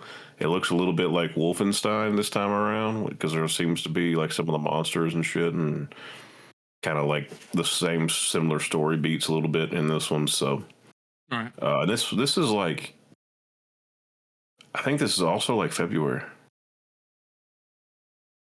of 27, which is crazy. What are you going for? Tomb Raider first or Metro? Yeah, Metro I'll play when I'm bored. Like, I like Metro, but that's like a game. Like, all right, I guess I'll play this now. All right. Well, we only got 2 games left for the showcase, but the next one, I was watching this with T-Mac, and the whole time he was like, they're not showing it. They're not showing it. They're just not. They're not showing it. And he kept saying it over and over again. And then when they showed it, I was like, you dumb mother. Here it is. And T-Mac I don't know. Again, this is another thing. This game didn't leak, but like we're talking about the new Spyro game. This didn't leak, but like people that work Realm Beyond. Realm Beyond.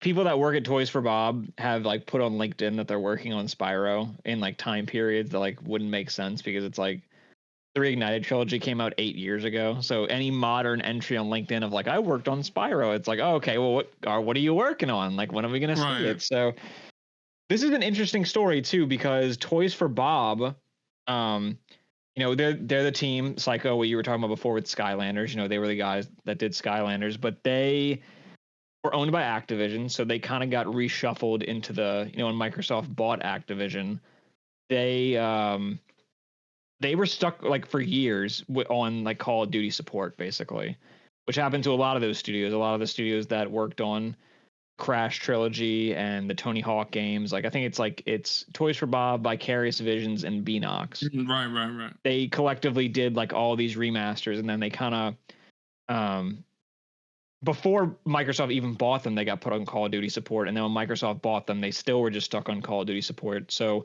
Toys for Bob actually went to Xbox and was like, yeah, we don't want to do this. Like, we're too creative, you know, because they had just done Crash 4, which was a big hit, and the Spyro Reignited trilogy sold like 10 million copies or something like that. So like all their games have been hits, and they're very passionate about 3D platformers. So they went to Xbox and we're like, we want to be independent. Like, we want to spin off and do our own thing, because we're just too talented to be, you know, relegated to work that we don't give a shit about, basically. So Xbox said, okay, like they let them spin off, and then Toys for Bob pitched. They said, we want to make a Spyro, what some people would say Spyro 4, like a proper Spyro 4. So this is what they've been working on. This is another one. I feel like I've waited my entire life for this, because Spyro was originally an Insomniac. That was their first few games. Well, they had a game before Spyro, but it was like a Doom clone, basically, called Disruptor. And then they did 3 Spyro games with Sony, but Spyro was never owned by Sony. It was never owned by Insomniac. It was owned by Universal. So that's how it kind of over the years it just got shuffled around because once Insomniac was done with Spyro on PS2, they moved on to Ratchet. So, and the last Spyro game from them came out in 1999, and that's what the Reignited trilogy is that came out in 2018. It's remakes of those games. So I feel like, in 99 I was 5 years old. So like my whole life I've dreamed of a proper Spyro 4. We've gotten some games over the years, like on GBA or like GameCube, that were like okay, but some that were also just like horrendous. So when the Reignited trilogy came out, that was like a real like holy shit, like Toys for Bob get it. And then they made Crash 4 and it was like, wow, they really get it. Like these guys are fans of 3D platformers and are like, it's just incredible the work that they're doing. And so here Spyro 4, they're saying it's the game they've always wanted to make, and they're finally getting a chance to do it, and it comes out next spring. And I love that. It's awesome. It doesn't really feel real. This is another one. Like I said, I've kind of, even though there were other Spyro games after 1999, none of them hit the same as the original 3. So I feel like I've literally waited, 26 years for this. Like it's kind of crazy, but I'm stoked about it, and it looks really good. It's also sorry, you go ahead. I'll say after. No, I was just gonna say last thing.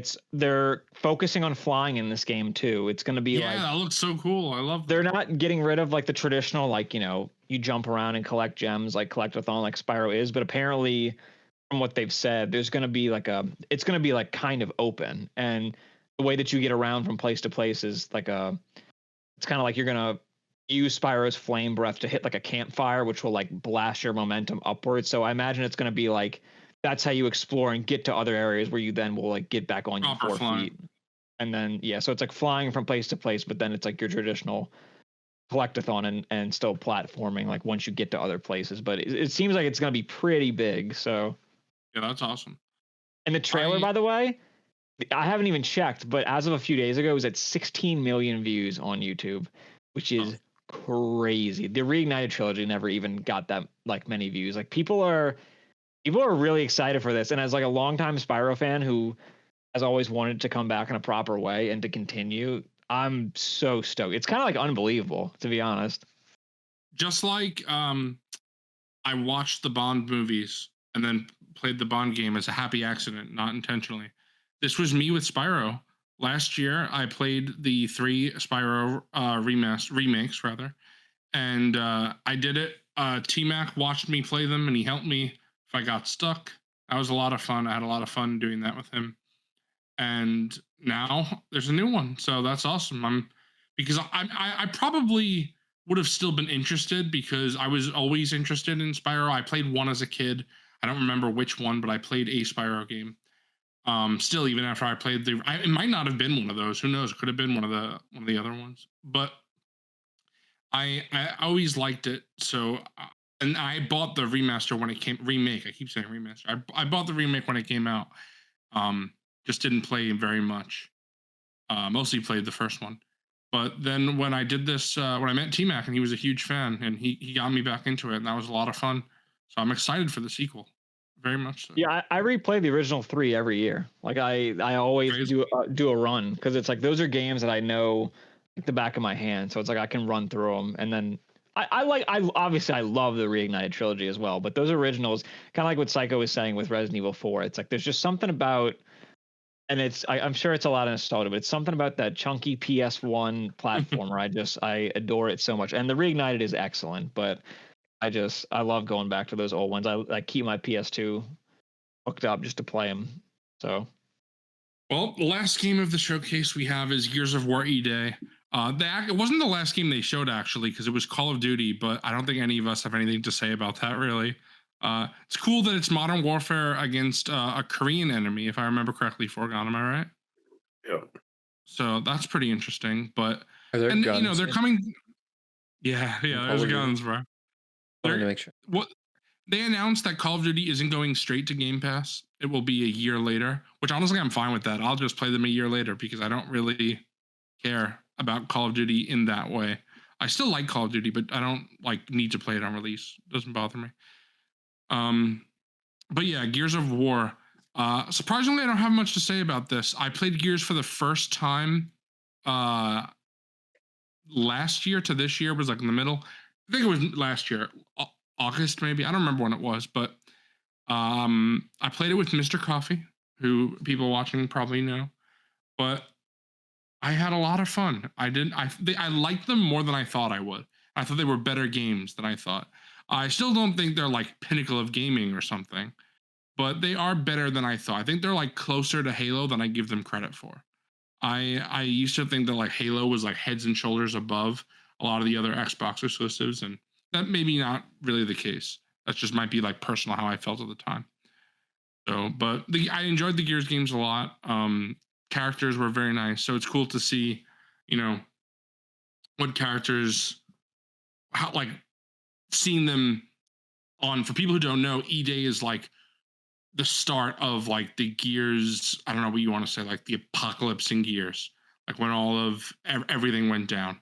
So it's really, really cool to see that, especially when we see like the main character Marcus, he's in like casual clothes, and we see Dom, and that's just really fun. There are some retcons that had to do with weapons, but that kind of stuff doesn't bother me. I mean, same thing with Halo Reach. They had to explain certain things away. I think that just happens when you do a prequel. Star Wars prequels have that problem. So it is what it is. Doesn't really bother me. But I'm definitely gonna play it. Like the co-op. I'm gonna co-op the campaign when it comes out. Foregone will probably do it with Coffee. Yeah. T-Mac, I don't know if you're gonna be playing it around that. I'm gonna play it because I've played the original Gears trilogy and I liked it a lot. So I think I am gonna play this. Yeah, I'm excited for this. I'm excited to see Marcus and Dom back together, even though it's not going to be the emotional journey you take together. By the end of 3, you will get to see them back together again, which just feels right. Even though I like 4 and 5, it just feels right to see Marcus and Dom. Action looked cool. I mean, they showed off a lot of stuff that I think was kind of fried. Like, did we really need to see that? But like, you know how these gameplay demos are. They just take their time to show everything, like shooting through glass and stuff. And I just, that was way too long. That was, way too long. Just show. It is cool though that they added like basically like prone cover. Like you can go down prone basically and kind of crawl around now, which is kind of interesting. Again, it's one of those things. Is why can't you do that in the others? But maybe the fucking crawl on the ground, the locust will come up and get you. I don't fucking know, but it is kind of cool. You can do that. There's not a lot you can do with the gameplay anymore. Like I think Gears, like you can't add a ton of new stuff to Gears gameplay, but they found a way. I remember at the time it was really just because of the titles, because the games are really nothing alike. But people were always like Xbox Gears of War, PlayStation God of War, what's better? And I became a God of War with 2018. So at the time I was like, they're both slop. I didn't like either. So you didn't like God of War, and you didn't like 2018 God of War? No, I'm saying pre-2018 because this was like was like when the original God of War games and the original Gears of War games were coming out around the same time. Because it was 2006. Was still a fried opinion to call God of War slow. Well, God of War, the first couple God of Wars were like 2003, 5. They were like before Gears. But I'm saying like when Gears was coming out, because it's a similar titles. I think it was Gears 3 and God of War 3 around the same time, unless I'm waffling. Gears 2 maybe, I don't know. Yeah, but yeah, I remember people made that comparison. But it's people. Go ahead. I was just gonna say it's been a lot easier, or like I think it's been handled a lot better when Cliffy B and like Epic like we're done with Gears of War, then it moved to like Coalition, which Microsoft founded the Coalition and all that. They've done a lot better. They've made better games than fucking 343 taking over for Bungie when Halo. I hate 343 Industries. I cannot stand them. I hate everybody involved. They fucking suck. Halo 4 is not very good. Halo 5 is fucking terrible. Who asked for open world Halo Infinite? I cannot stand it. I love Infinite. It's fun. I mean, it's fun. It's fun. I just don't like it. I don't like the fake Cortana. I love the weapon. I like Halo 4 and I like Halo Infinite. It's just Halo 5 that's poop. Halo 5. I think 343. Yeah, it is. has not handled an iconic franchise like the Coalition has with Gears of War. So I love, and well, it's even though I like Halo more, it's a shame that this game is going to do really bad. Gears looks really good, but it's only going to be on Xbox. So I feel that's like something else I wanted to say. I cannot believe they pulled last minute the PlayStation version. I mean, I cannot believe that. I don't know. I mean, I understand it to a degree, but it's just, I don't know. It's too much mixed messaging of like, they decided in the last year or couple years that they were going to publish everywhere because it just makes them a lot more money. And the problem that they're having is that they spent billions upon billions to buy Activision Blizzard King. And now they have to keep closing studios because they've spent so much money on that and these other studios aren't making money.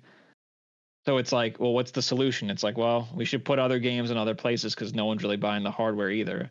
So now it's like you make this big Gears game that apparently cost $400 million to make. And you're going to put it on one platform that not a lot of people are buying. And it's going to be on Game Pass day one. I just don't think it changes. I don't think it changes the ship like they think it will. I think it's kind of just. I think they're trying to get goodwill back for like fans that are like disappointed. But it's like as a fan, you have to objectively just look at like this. It'd be better for the Coalition to put because when games are like it would sell a few million on PlayStation off the rip, and that would help with like bonuses and like all these things that would help out the studio and the people that work there. And it's kind of like. I imagine at Microsoft, they must have gone to the Coalition and be like, look, we're kind of sending this out to die, but we're doing it because we think it's the right choice in this moment for like goodwill. But I don't know. I think it's kind of a mess. I used to be a big, Xbox Microsoft defender. 360 like won me over. Like that was king, Yeah, because that was goated. But I mean, it was great. And like, I still held the faith during the PS4 era, even though it was like crumbling rapidly. But yeah, man, everything they've done since like the Xbox One era has just been a misstep in the wrong direction. And while I like Game Pass, I use it all. I don't use it as much anymore because I don't play as much stuff. Like there's just not enough Xbox exclusives which is crazy for me to say because most of the fucking games Xbox makes are fucking pure dog shit. I hate almost every single fucking one of them. But now we're in a situation where they just own all the studios that I like. They own Bethesda, they own Obsidian, they fucking own all these things. And it's just we're in a situation where it's like I feel like I have to keep Game Pass because I'm not. If there's an option for me to pay $13 a month to play a game and I can beat it in 3 weeks and then cancel versus paying $70 for a game that I might not. That's a ridiculous thing too. You can get Game Pass, beat a game, cancel it, and they'll give you your money back. It's crazy. Like it's just not sustainable business. Like I know I'm sounding like super like anti-consumer, but it's like I don't know. It's like very consumer friendly, but for them, it's leading to like a disaster in the gaming industry. It's crazy. I hate it. Have you guys seen that Xbox is looking? It came out the other day that they're like looking to like Microsoft is looking to make Xbox into its own independent studio, essentially. Which a lot of people don't know this because people like this is why people always say something about PlayStation where they're like, "Oh, Sony owns Spider-Man." No, Sony and Sony PlayStation are two entirely separate companies with the same parent company, but PlayStation operates entirely on its own, really has nothing to do with the rest of Sony. Sony's a parent company, but they don't touch. They should have done. There's something they should have done years ago. So Sony already operates this and has pretty much my whole life. Microsoft doesn't really do that. Xbox is Microsoft's gaming studio. So Microsoft is heavily involved in Xbox. And while that's good because something like T-Mac is saying where like a lot of the Activision stuff and makes Xbox not profitable, it obviously doesn't touch Microsoft because Microsoft makes so much money from everything else because they have such a diversified portfolio. Yeah. But it makes Xbox not profitable, like T-Mac was saying. They're they're like a software company, right? But like, Microsoft is still heavily involved with Xbox as opposed to like Sony. Like, when you buy a Sony television or a Sony soundbar or something like that, Sony studios, it's like they're very different from Sony PlayStation. But I think that could be a good thing for Microsoft to let Xbox be its own thing. Yeah, it should have been done a long time ago. And again, like I just can't believe that we're just in a place. Well, I mean, I can based off what happened the last generation, but like they just don't make good games anymore. Every good thing that's like an Xbox exclusive these days is from a studio that they bought. They don't have good original shit anymore. And that's the biggest problem with them. They just don't make good shit anymore. Forza, like that was carrying the torch for a long time before they brought back Gears and before they brought back Halo. That's not a console seller, bro. Like, what are you talking about? Well, I mean, we got Halo, Gears, and Fable now.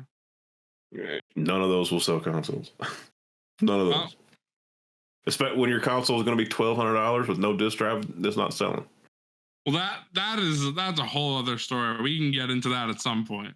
Yeah, it's not about a different story, but that is that's a crazy thing. That being said, I'm excited for E-Day, and I'll fucking play it on Game Pass and be done.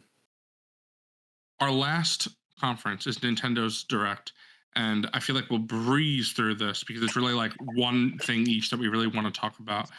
The first thing was they did a Star Fox. They showed off Star Fox, which has already been announced and already went up for order. I already had it on order, but they showed more of it, and there was a demo that went out for free. Psycho has played it. I haven't played it. Obviously, I don't have my Switch 2 yet. Going to get it in the next 2 months before the price increase, which for people who don't know, that is happening September 1st. So definitely, if you're interested in a Switch 2, definitely buy it before September 1st. But T-Mac, have you played it, the Star Fox demo? No, I fucking forgot about that. I forgot that it came out. It's pretty good. I haven't ever played a Star Fox before, but like just because it was a free demo, I was like, I should check this out. I played it, like it's pretty cool. Like the graphics look really nice. I think the main thing for me that like I enjoyed about it was like playing this and being like, I'm playing this on a Nintendo handheld right now, and like the like graphics and the amount of detail and the lighting and stuff like that, and like especially like the space battle segments of it. Like it's like, wow, this is like a really good looking game, and it's a Nintendo game on a Nintendo console. So it's like, it's been like a while since I've been that impressed by on Nintendo handheld. But yeah, and I thought the gameplay was fun. Like I don't know, like if the game was more than $50, then I probably wouldn't be as interested in it. But because I feel like the gameplay loop can get very repetitive, you know, kind of an on rails shooter, you just kind of fly around. But like the movement and the steering feels really good. I think there's more you could do with the Star Fox franchise. I think they probably will eventually, because it's like, it's such like a, I don't know, you could do like a Ratchet and Clank type thing. You know what I mean? Like talking animals in space. Like you can do so much with this concept. You're Nintendo, you know what I mean? It doesn't need to just be a thing where you're flying around ships. And they kind of tried to do that with Star Fox Adventures on GameCube, which is basically like a Zelda clone. Yeah, and it's like fun, but it's not. It doesn't quite hit. Doesn't quite hit like a Zelda game, and it doesn't quite hit like a Star Fox game. So it's kind of this mishmash. I think they could like, I don't know, like do like the space combat in the way that Star Fox is, but like find a way to like seamlessly blend that with something that feels a little bigger. It's also kind of crazy. This is technically the fourth iteration of this like story, because they had the original one on Super Nintendo, and then they pretty much reimagined that on the N64 with Star Fox 64. Then they did on 3DS, they did a remake of Star Fox 64. And now this is the remake again. So it's like literally this is the fourth time. So it's like they're clearly very scared, but I don't know, with Fox being in the Mario movie and this, I'm sure this game is going to do pretty well. I guess maybe they're like lining it up to do more Star Fox in the future. That's what I would think. Yeah. They're going to make more figures at an affordable price, and you're going to be very upset. Right. That's right. Yeah. For our audio listeners, T-Mac's cat keeps walking in front of the camera. For real quick, you'll have to edit around this. I have to go. Okay. The next game I wanted to talk about was Nintendo Switch Sports Resort. I really enjoyed Nintendo Switch Sports. I played with a bunch of people, a bunch of my friends. It was a lot of fun. So I'm definitely going to be getting this one because a lot of my friends are getting it as well. So it'll be fun to play. T-Mac, I think you're interested in this as well, aren't you? Yeah, I always love a good Nintendo sports game, and I love to see tennis again. That's awesome. Love. To yeah, and I tennis. really like Switch Sports. I played it a good bit when it first came out, so I'm looking forward. I'm looking forward. Tennis was my favorite part of Wii Sports. Wii Tennis actually made me interested in real tennis. I played that, and then I was like, okay, and then I played a little bit of tennis with my grandparents. It was a lot of fun, like real tennis, actual at a court. But yeah, I'm excited. Definitely be picking that up. About thumb wrestling. How do you feel about thumb wrestling? That was crazy. That was so. Bro, funny. that went on for so long. I was watching this direct, like, oh my god. And the like the meme that came out of it though, where they take Koizumi's like face cam. Have you seen that? No, I haven't. Oh, it's so good. You gotta look that up. It looks like he's jerking off. Yeah, basically. that's like the joke. You are just showing his face, and he's like going back and forth. It's, really it's so funny. It's just like his arm moving like this. It's so dumb. Anyway, that's crazy. I'll have to look it up. That's like classic Nintendo Direct shit. It's like, oh, we're gonna stop everything and show you thumb wrestling. Exactly. Like, why? It's like, I don't know, because it's funny, I guess. But next we got Duskbloods, which I feel like we won't have too much to say on this because they wouldn't show Psycho. Yeah, Psycho said before we started recording, they haven't showed much, and we talked about this when we talked about the Game Awards because they showed that there as well. Yeah. Well, it like actively like made me frustrated because I have been excited for this game since before the Switch 2, and they show it again. It's like, oh yeah, we're gonna finally see something. They just show us like the same stuff again. It's just like a bunch of like imagery. Like, yep, we get it. Like, this is what the game's gonna look like. It looks cool. There's a network test this summer. Yeah, so it's like there's something, whatever. Like, I assume that means like it's basically like a beta. I would assume like they're testing to see if like it can like actually run, because I think FromSoft is really struggling to work with the Switch 2. Because like Elden Ring, they had to like push back, and like trying to run this on Nintendo servers is probably going to be pretty difficult. But I just think it's interesting. I feel like it's not coming out this year. Probably not. They're probably going to have to do it. But I mean, I honestly would rather they gave us a release date for 2027 than what they did, which was just or nothing, I guess. But yeah, because it's not going to come out. Like November is GTA. It's not going to come out in September because every game is coming out in September. Right. Like, when do you launch it? So we're already in halfway through June, kind of. So it's they're doing the network test this summer, so it can't be releasing in the summer. So yeah, I don't know. We'll see. But I'm very interested, like especially since it's like a PVE kind of thing. It's like PvP, VE. So it's like player versus player, and you can play it as co-op, which I think sounds really interesting. A FromSoft game doing that. Like, it's similar to, I think, the newest Elden Ring expansion did the same thing. The next games really, we got some Square stuff going on, but they showed off some Final Fantasy, and they showed off 2 Kingdom Hearts stuff, which was a surprise for me. So absurd. It's fucking stupid. It's stupid. It's like, why don't you talk about these games? The Final Fantasy just looks cool. It's it's the first 2D HD or HD 2D, whatever they call it, Final Fantasy game. Looks really cool. The art style is great. It's what you know from other 2D HD games like Octopath or like Live Alive, or like they've done a ton of games like this, but it's cool to see it in Final Fantasy. I think this was like a mobile game at some point that they're just like turning into like a story-based game, which is cool. And I know it like other Final Fantasy characters from other games can show up to like help you in battle. It seems pretty cool. But yeah, the big one is Kingdom Hearts. It's like pretty exciting because obviously I'm a big fan of the franchise, and previously the only versions you could play of the games were cloud versions on Switch, which are like horrendous because Kingdom Hearts is like it's an action game, so it's like, it's kind of they just don't work. The cloud versions just don't work. So those versions are being delisted. I think they already got delisted, and now we're gonna have native ports, which is really cool, but just insane. Like that after this, they show Kingdom Hearts 4. Kingdom Hearts 4 hasn't been shown. Yeah, I was crazy. Years. It hasn't been shown in 4 years, and for it to show up here at a Nintendo Direct it's out of pocket, quite frankly. It like doesn't even make sense. It looks great. Oh, it looks great. Well, it's like, to be honest, it's not even that much more of what they showed like 4 years ago. It looks a little bit different, and like it's a little extended, but my point of view has always been like we weren't going to see anything from this game until Square finished like Final Fantasy VII stuff, because that's clearly like comes out next spring and that's what they're focusing on. But I don't know, there's a lot of stuff on the internet right now suggesting that Kingdom Hearts could be 2027. I'm not really buying too much into it because it seems like it's like leaked like I don't know, like placeholder dates on like, I don't know, like online retail, so it's like who knows how real that could be. But I don't know, D23 is this summer, so maybe we see like the first Disney World or something like that is going to be, because we haven't seen any Disney World. It's just been Sora like in the one town. But yeah, obviously like Kingdom Hearts is my favorite game of all time, so I don't know, I'm interested to see what this is. And whenever we get like a window or of time of when it's coming, I'll definitely do a replay of the series too, because I definitely need to. Series is so complicated and wacky that every now and then I need to brush up a little bit. But yeah, just crazy that it was here. Didn't expect it to be, but cool that we saw it. That was me. I loved Kingdom Hearts 1 and 2. Played them when they came out at the time. Both of them just excellent games.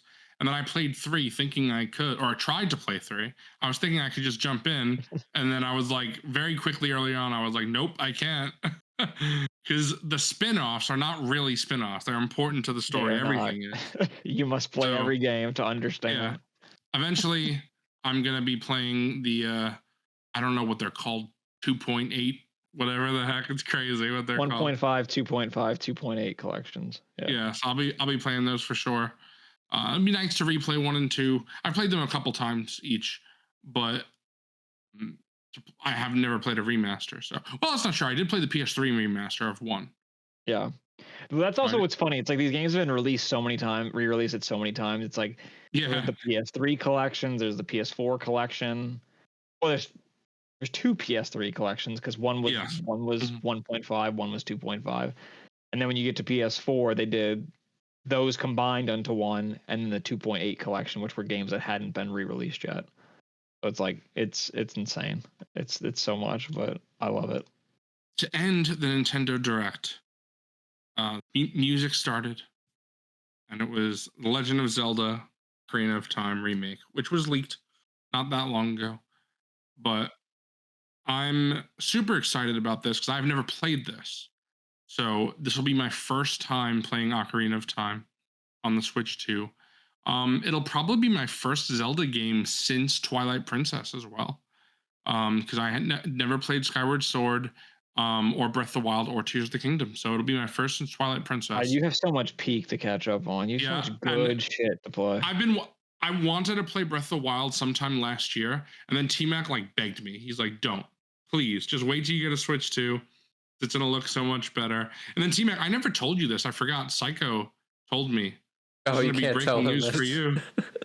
He's gonna kill me. But Psycho is currently playing Breath of the Wild. No, it's Tears of the Kingdom. Or Tears of the Kingdom. Yeah. The Switch 1 version on his Switch 2. Oh, I'm too broke, bro. I'm not paying $10 for it to be in 4K. Can't do that. Oh my god. Which is crazy. I found that so funny. Yeah. But yeah, T-Mac like begged me to wait. So same thing, like Breath of the Wild and Tears of the Kingdom. So I'll be going with Ocarina of Time first. So I'm very excited. I hope. They've been saying this for years. I know T-Mac, like I told T-Mac, he's like, you're preaching to their choir, but I just want Twilight Princess and Wind Waker proper remasters to play on the Switch. I've given up. I've given up. The hope that I held for about 6 years is gone. Yeah, there's no way they're putting Wind Waker on the Switch 2 when they're trying to, like, they literally put it in the GameCube app, you know, like that would literally just take away from the sales, so they wouldn't do that if they were going to bring it to in 2021. Like insiders said, like Nintendo just has Twilight and Wind Waker just like ready to go whenever they want to do it, and I was like, okay, so it must be like coming pretty soon, and they just never came. And then Switch 2 gets announced, and then they're like, yeah, the original Wind, because the problem is the Wii U version of Wind Waker is just it's just better. Like it's the Swift Sail is an item that you get in the game that just makes like traversing and traveling around so much less clunky. It fixes, and Triforce Quest 2 at the end of that game is so ridiculous in the original, and it's like streamlined in such a better way. Like the Wii U version is just so much better, and it's like it is such a shame that it's just that and Twilight HD are just like they're stranded on I've Wii also U. It's like two of the last games on Wii U still. Xenoblade Chronicles fucking X came over, but we can't get two Zelda games like natively. It's also the Wii version of Twilight Princess is mirrored. The whole world is mirrored. So I've never played like the actual GameCube version, which is cool. Yeah, Twilight Princess is the only one of the 3D Zeldas I haven't played. I have the Wii U. I love it's what made me love Zelda. So it's the only one I have not played, and I don't even know why. And you get fucking Skyward Sword. Like I love Skyward Sword, but a lot of people don't. And the fact that that's on Switch and not the Wii U version of Wind Waker, it's so frustrating. It drives me crazy. Like I'll never get rid of my Wii U just for that alone. Yeah. At least you have some reason to play that thing. You know? Otherwise, like, what are you playing on the Wii U? Everything else came over. Everything pretty much came over. So safe to say that three of us are very hyped. Not Forgon. Forgon doesn't like his Nintendo. When does this come out? When does this come out, bro? It's 2026, so it's like, when is that going to come out this year? I feel like Nintendo is not going to be afraid of GTA 6. I feel like it's coming out right. Well, I imagine this will probably be later as well. I think it might be December. That's what I was thinking to say. And my brother is assuming that they're going to do like I'm sure they will, an Ocarina of Time specific direct where they'll probably they're going to do a Zelda 40th direct is what they'll do. Yeah. Right. Where they do like a Zelda. They announce like a console, which is what my brother is waiting for. They'll probably put the GameCube version of Twilight Princess on Switch Online. That's what I think. I think that's going to be one of the things too. My brother I'm pretty sure he has every single Zelda console they've ever done. So that's cool. Yeah, so he's been waiting for that to get a Switch to get the Zelda console. So hopefully he gets it with this. But I think the biggest thing with this game for me was like, I think this direct was kind of like hyped up. Like this was supposed to be like where we're going to see a lot of things. Kind of didn't see anything except Switch Sports, you know, and then we see this, but it's in a weird place where it's like, I watched these directs and it's like objectively true that like there is so much to play on Switch too. Like if you only own the Switch, and like there's just so much stuff that you couldn't play before because of the power differential, like there is objectively like so much stuff coming to Switch that you can play now, which is great. It's just a matter of like, you know, first year, like aside from Mario Kart World and DK, it was like, you know, Kirby Air Riders and like Mario Tennis, which those are cool games, but they're not like 3D Mario. They're not like 3D Zelda. They're not like the system sellers, you know. They're like the things you pick up if you have the system already. I feel like everyone's like a little antsy because they want to see Mario and they want to see like the next Zelda, but it's like, you know, these things will come. Give me a new Animal Crossing, bro. Yeah, I feel like that's going to be a while. Same with Zelda, because like if they're doing this remake, I think this is like, I'm just as excited for this as I would be for a new Zelda, honestly, because I've been wanting to see them go like this direction, like not just remake Ocarina, but go back to kind of like the roots of the franchise, if you will. And like the Breath of the Wild and Tears are awesome, but like they're so huge. It's like I kind of want to like get back to like the basics, but you know, and just have it look really great and feel really modern and really polished in a way that they've never really done before. I also just don't envy the position they're in, because it's like truly like after Breath and Tears, it's like I don't even know what you do with Zelda. Right. Like it's like how can you? You're gonna have people that want the open world formula forever, and then you're gonna have people that are like us that kind of like want it to go back to the roots. And it's kind of like the next game that you release is gonna just not please everyone. And also like, I mean, bro, Breath and Tears are just obviously like, it doesn't need to be said they're amazing, but like the ending of Tears of the Kingdom was like, I was like, I can't believe how fucking good. Like it might be the best Nintendo ending of a game like ever, like truly. And I'm like, I just don't even know like where you go from here. So it's like, maybe they do just keep remaking some of these, like maybe because if you're gonna do Ocarina, like you would think you're gonna do Majora's Mask as a direct sequel. Why would you not? Like, I mean, I feel like especially if they have like the engine basically for it. Like if you do Ocarina of Time, may as well just do Majora's Mask while you're at it. You know what I mean? Like do one right after the other. Yeah, it just feels like it feels like a perfect layup, I think. But yeah, it's a weird position to be in. But I think overall there is a lot to play on Nintendo, and there's a lot to offer. But I do think the big things that people really want will come. It's just a matter of gotta wait a little. Like Mario, I think will be next year. To be honest. Yeah, I'd be shocked if it wasn't. Pretty sure the leaks said that it's supposed to be, which like they're not necessarily going to always be 100% right, but like I could see that. But also at the same time, like the Mario team worked on DK, which like just came out last year. Yeah, I mean that is. I'm just so interested. Like even if you're making DK, you have to have like a certain amount of people at that studio working on Mario stuff. Like I feel like there's just no way that they aren't. That'd be hard for me to believe. Also, where the fuck is Mario Kart World DLC? Right, how that's insane. It's been a year and there's still. It's crazy. That was the biggest surprise to me. I was like, oh, that's a layup in this direct, and then it's like nothing. It's like that's kind of crazy. Like, yeah, that is. Mario Kart 8 got so much support for so long, and World is kind of just like.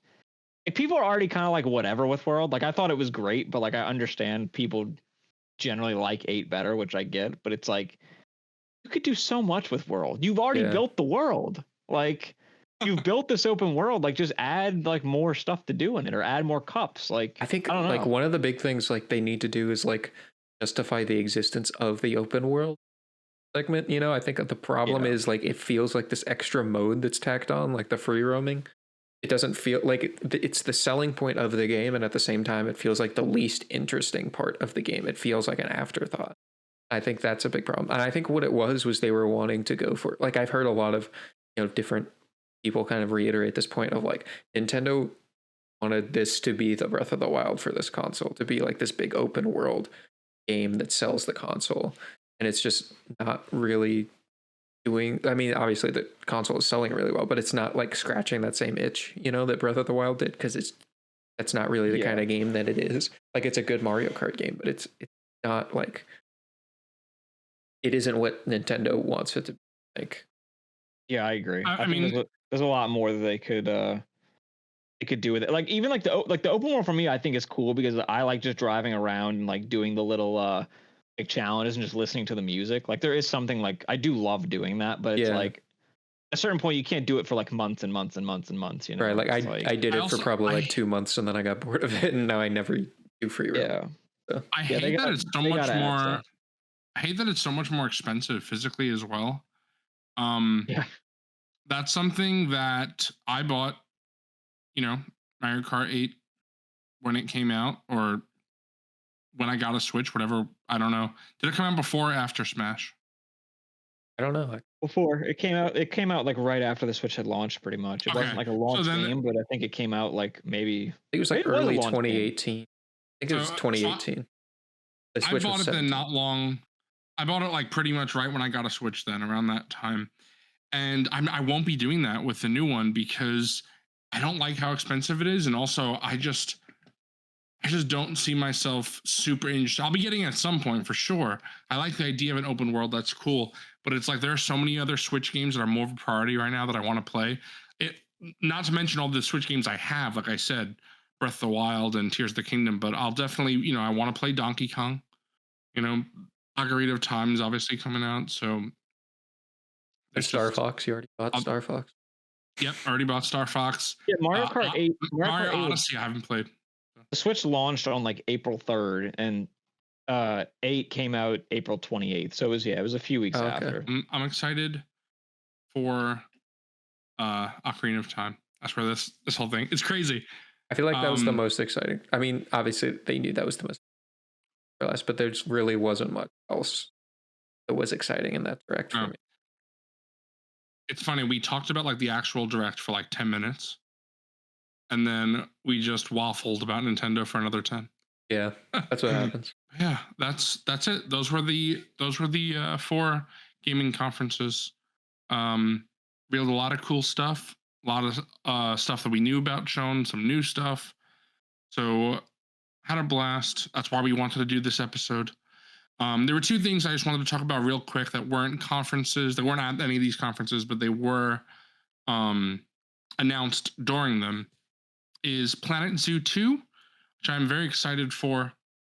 And it is launches on console as well, which is crazy. I didn't think that would happen. I thought it would be PC first and then coming to console later. But it made sense because Final Fantasy kind of did the same thing, where eventually it came to Xbox, but the new one is launching on Xbox. So it makes sense. Like they brought Planet Zoo to console, so the sequel would be launching on console. But I love Planet Zoo. I'm so excited for it. If you like Zoo Tycoon games, I would highly recommend. Or Jurassic World Evolution, Planet Coaster, whatever. But I have so much fun. The animals are amazing.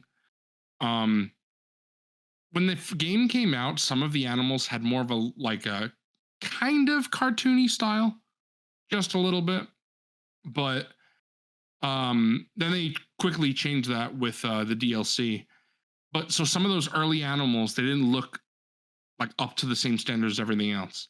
So in the trailer we see, and like the giraffes and the tigers, and they haven't shown them off yet, but the lions, I'm sure, look so much better than the old ones. The crocodile for sure. So, just because by nature of going super hyper realistic. That's something I like about Planet Zoo. The people are very, very stylized, but that's so they could spend the time and money and effort making the animals look so good. I don't care if the people look like they're zookeepers and guests. That's whatever. So they could just be super stylized. Doesn't bother me. But the animals just look excellent. Yeah, that's really all I wanted to say about it. I already pre-ordered it. Unfortunately, digital only. I hate digital only games, but what can you do? The first one got a physical release after, and I was very upset about that. I wonder if this will happen. That's happening with a lot of stuff. A lot of stuff is getting kind of like a staggered release. Yeah. When they announce it, when they announce, I don't mind waiting. Like honestly, if GTA 6, if they announce that's a staggered physical release, like some people say, I'll wait. I feel like that would I be don't know like if they would do that. The craziest FOMO ever, though. Like everyone else is playing GTA 6. It's like, I'm waiting for the physical. Yeah, I don't think they will either. I think people thought that at first, but I think they've already said that's not the case. That's not. People say it's gonna be $100 GTA game as well. I'm like, I don't think. No, it's gonna be $70. People need to just shut the fuck up about that. Like, I understand it's like, yeah, they can charge whatever, but it's like, I don't think they're not really like Take-Two's not really like stupid like that. I don't think they would like. Right. Like, I was gonna say they're not greedy. Well, of course they are. They do all the shark card bullshit in GTA, but it's like I don't think they're gonna go that far and make it like $80 to $100. I think it's just gonna be normal $70. Like only Nintendo does that with Mario Kart. Yes, and then everybody lost their fucking minds after that happened. We're all talking about everything is being moved away from GTA. Not one thing, because Godzilla Destroy All Monsters Melee Remastered is coming out when GTA is coming out. The kaiju is going against GTA. He doesn't care. But I love this so much. Forgone is hyped for it. He's no longer here, but he is excited. Nate from Out of the Basement, he's hyped. My brother. I love that type of game, that fighting game. I had so much fun as a kid. It's one of my first games I ever played. Interesting that they are remastering that one specifically. It's kind of like it reminds me of like them Nintendo remastering Game Freak, rather, Pokemon Diamond and Pearl instead of Platinum, because a better version of the game was Save the Earth. However, I would not be surprised if they do Destroy All Monsters and then add Save the Earth content, because at the end of the trailer they show Showa era Mechagodzilla, and that's a new character. That's not in any of those games. So that's pretty interesting to me. They announced as 12 playable characters, but very odd because then they show Showa Mechagodzilla. So I feel like maybe they'll be adding free updates or DLC or something. So we'll see. This is another game that I used to play with friends as well. So pretty cool.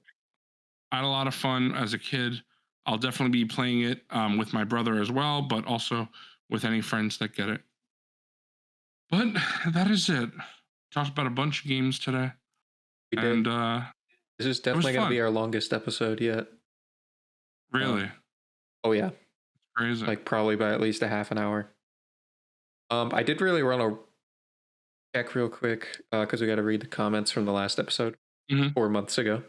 So we had a comment from Dante from Displays. He says, I'm a pretty casual gamer, to be honest, but Marvel's Ultimate Alliance was literally my favorite game as a kid. Easily the game I've replayed the most amount of times start to finish, and I made sure to unlock every time. But a banger. I guess we were talking about Marvel Ultimate. I don't remember talking about Marvel Ultimate once, but that is a fun game. Yeah. Thank you for the comment, Dante. Other than that, did you and usually Foregone will do that. I was just saying, was that it? Do we have another comment, or there was just there was a couple of replies to that comment. All right. Well, Psycho is off from school. I'm off. And we have some other ideas. So a lot of it was like we didn't know what the direction of what we were doing with this podcast, but I feel like we kind of know now.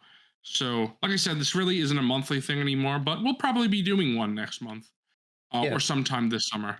And because, I think kind of going off that too, to interrupt for a second, that was like part of the reason that we haven't been doing it. I feel like within the last 4 months, we would have probably done at least one episode. But I think the fact that put that pressure on ourselves to do one every month, kind of like, I don't know, for me, it made me feel guilty about not doing it every month. And then I just didn't want to do it at all. But I think now that we're kind of in this, like, we're just going to do it whenever, and we're just going to have a good time, you know? And also, the one that we wanted to do, and there was a time where even we were discussing, we were going to do the Uncharted podcast, but it fits better to not do that with this. So like I said, if you're interested in that, we'll still be doing 2 episodes of that on my personal YouTube channel, because we're going to be doing one with Uncharted 1, 2, and 3, and then we'll be doing one with 4 and Lost Legacy, which means T-Mac has to play those. Well, he's got to play Lost Legacy for the first time, but once we record the Uncharted episode, then T-Mac can get into those other ones. I'll have to do it before the Final Fantasy comes out in spring. But yeah, that'll be fun. Also Spyro in spring, bro. I'm gonna be cooked. Yeah. After we come out like a week apart, I'm gonna have like an existential crisis. Right. But that'll be a lot of fun. On the Uncharted stream, I haven't said this publicly, but we'll say I've invited Dante Displays to come on because he's a big Uncharted fan, so I thought that would be a lot of fun. And I won't say who right now because I have to plan. Things still are in the works, but probably next time we record this, we'll probably have our first guest on this podcast. That'll be pretty interesting. So that's that. That was longer than I thought it was going to be, but it says we've been here. It says we've been doing this for 6 hours, but there was a lot of stopping. I don't think we even started to like an hour and a half. There was a lot of pre-stream waffling. Yeah. Yeah, I think we've been in call for probably like 6 hours, but we have not been recording near it.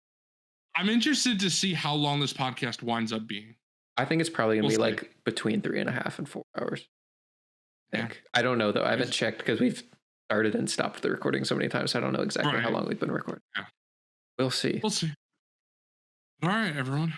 Thanks for listening. Thanks for watching. If you watch us, this should be uploaded to the YouTube channel of our show, Ludonarrative Dissonance Podcast, and you can catch us anywhere where you listen to your typical podcasts on all audio platforms. Yeah, that is it. As always, I'm the Zoo Boy. There's Psycho. Not saying goodbye, only to our visual. I hate the listeners. Watchers. Gotta watch the video. And there's Team. Yeah. Thank you all for listening. Appreciate it. Goodbye, everybody. We're gonna fall asleep now. Bye. Bye.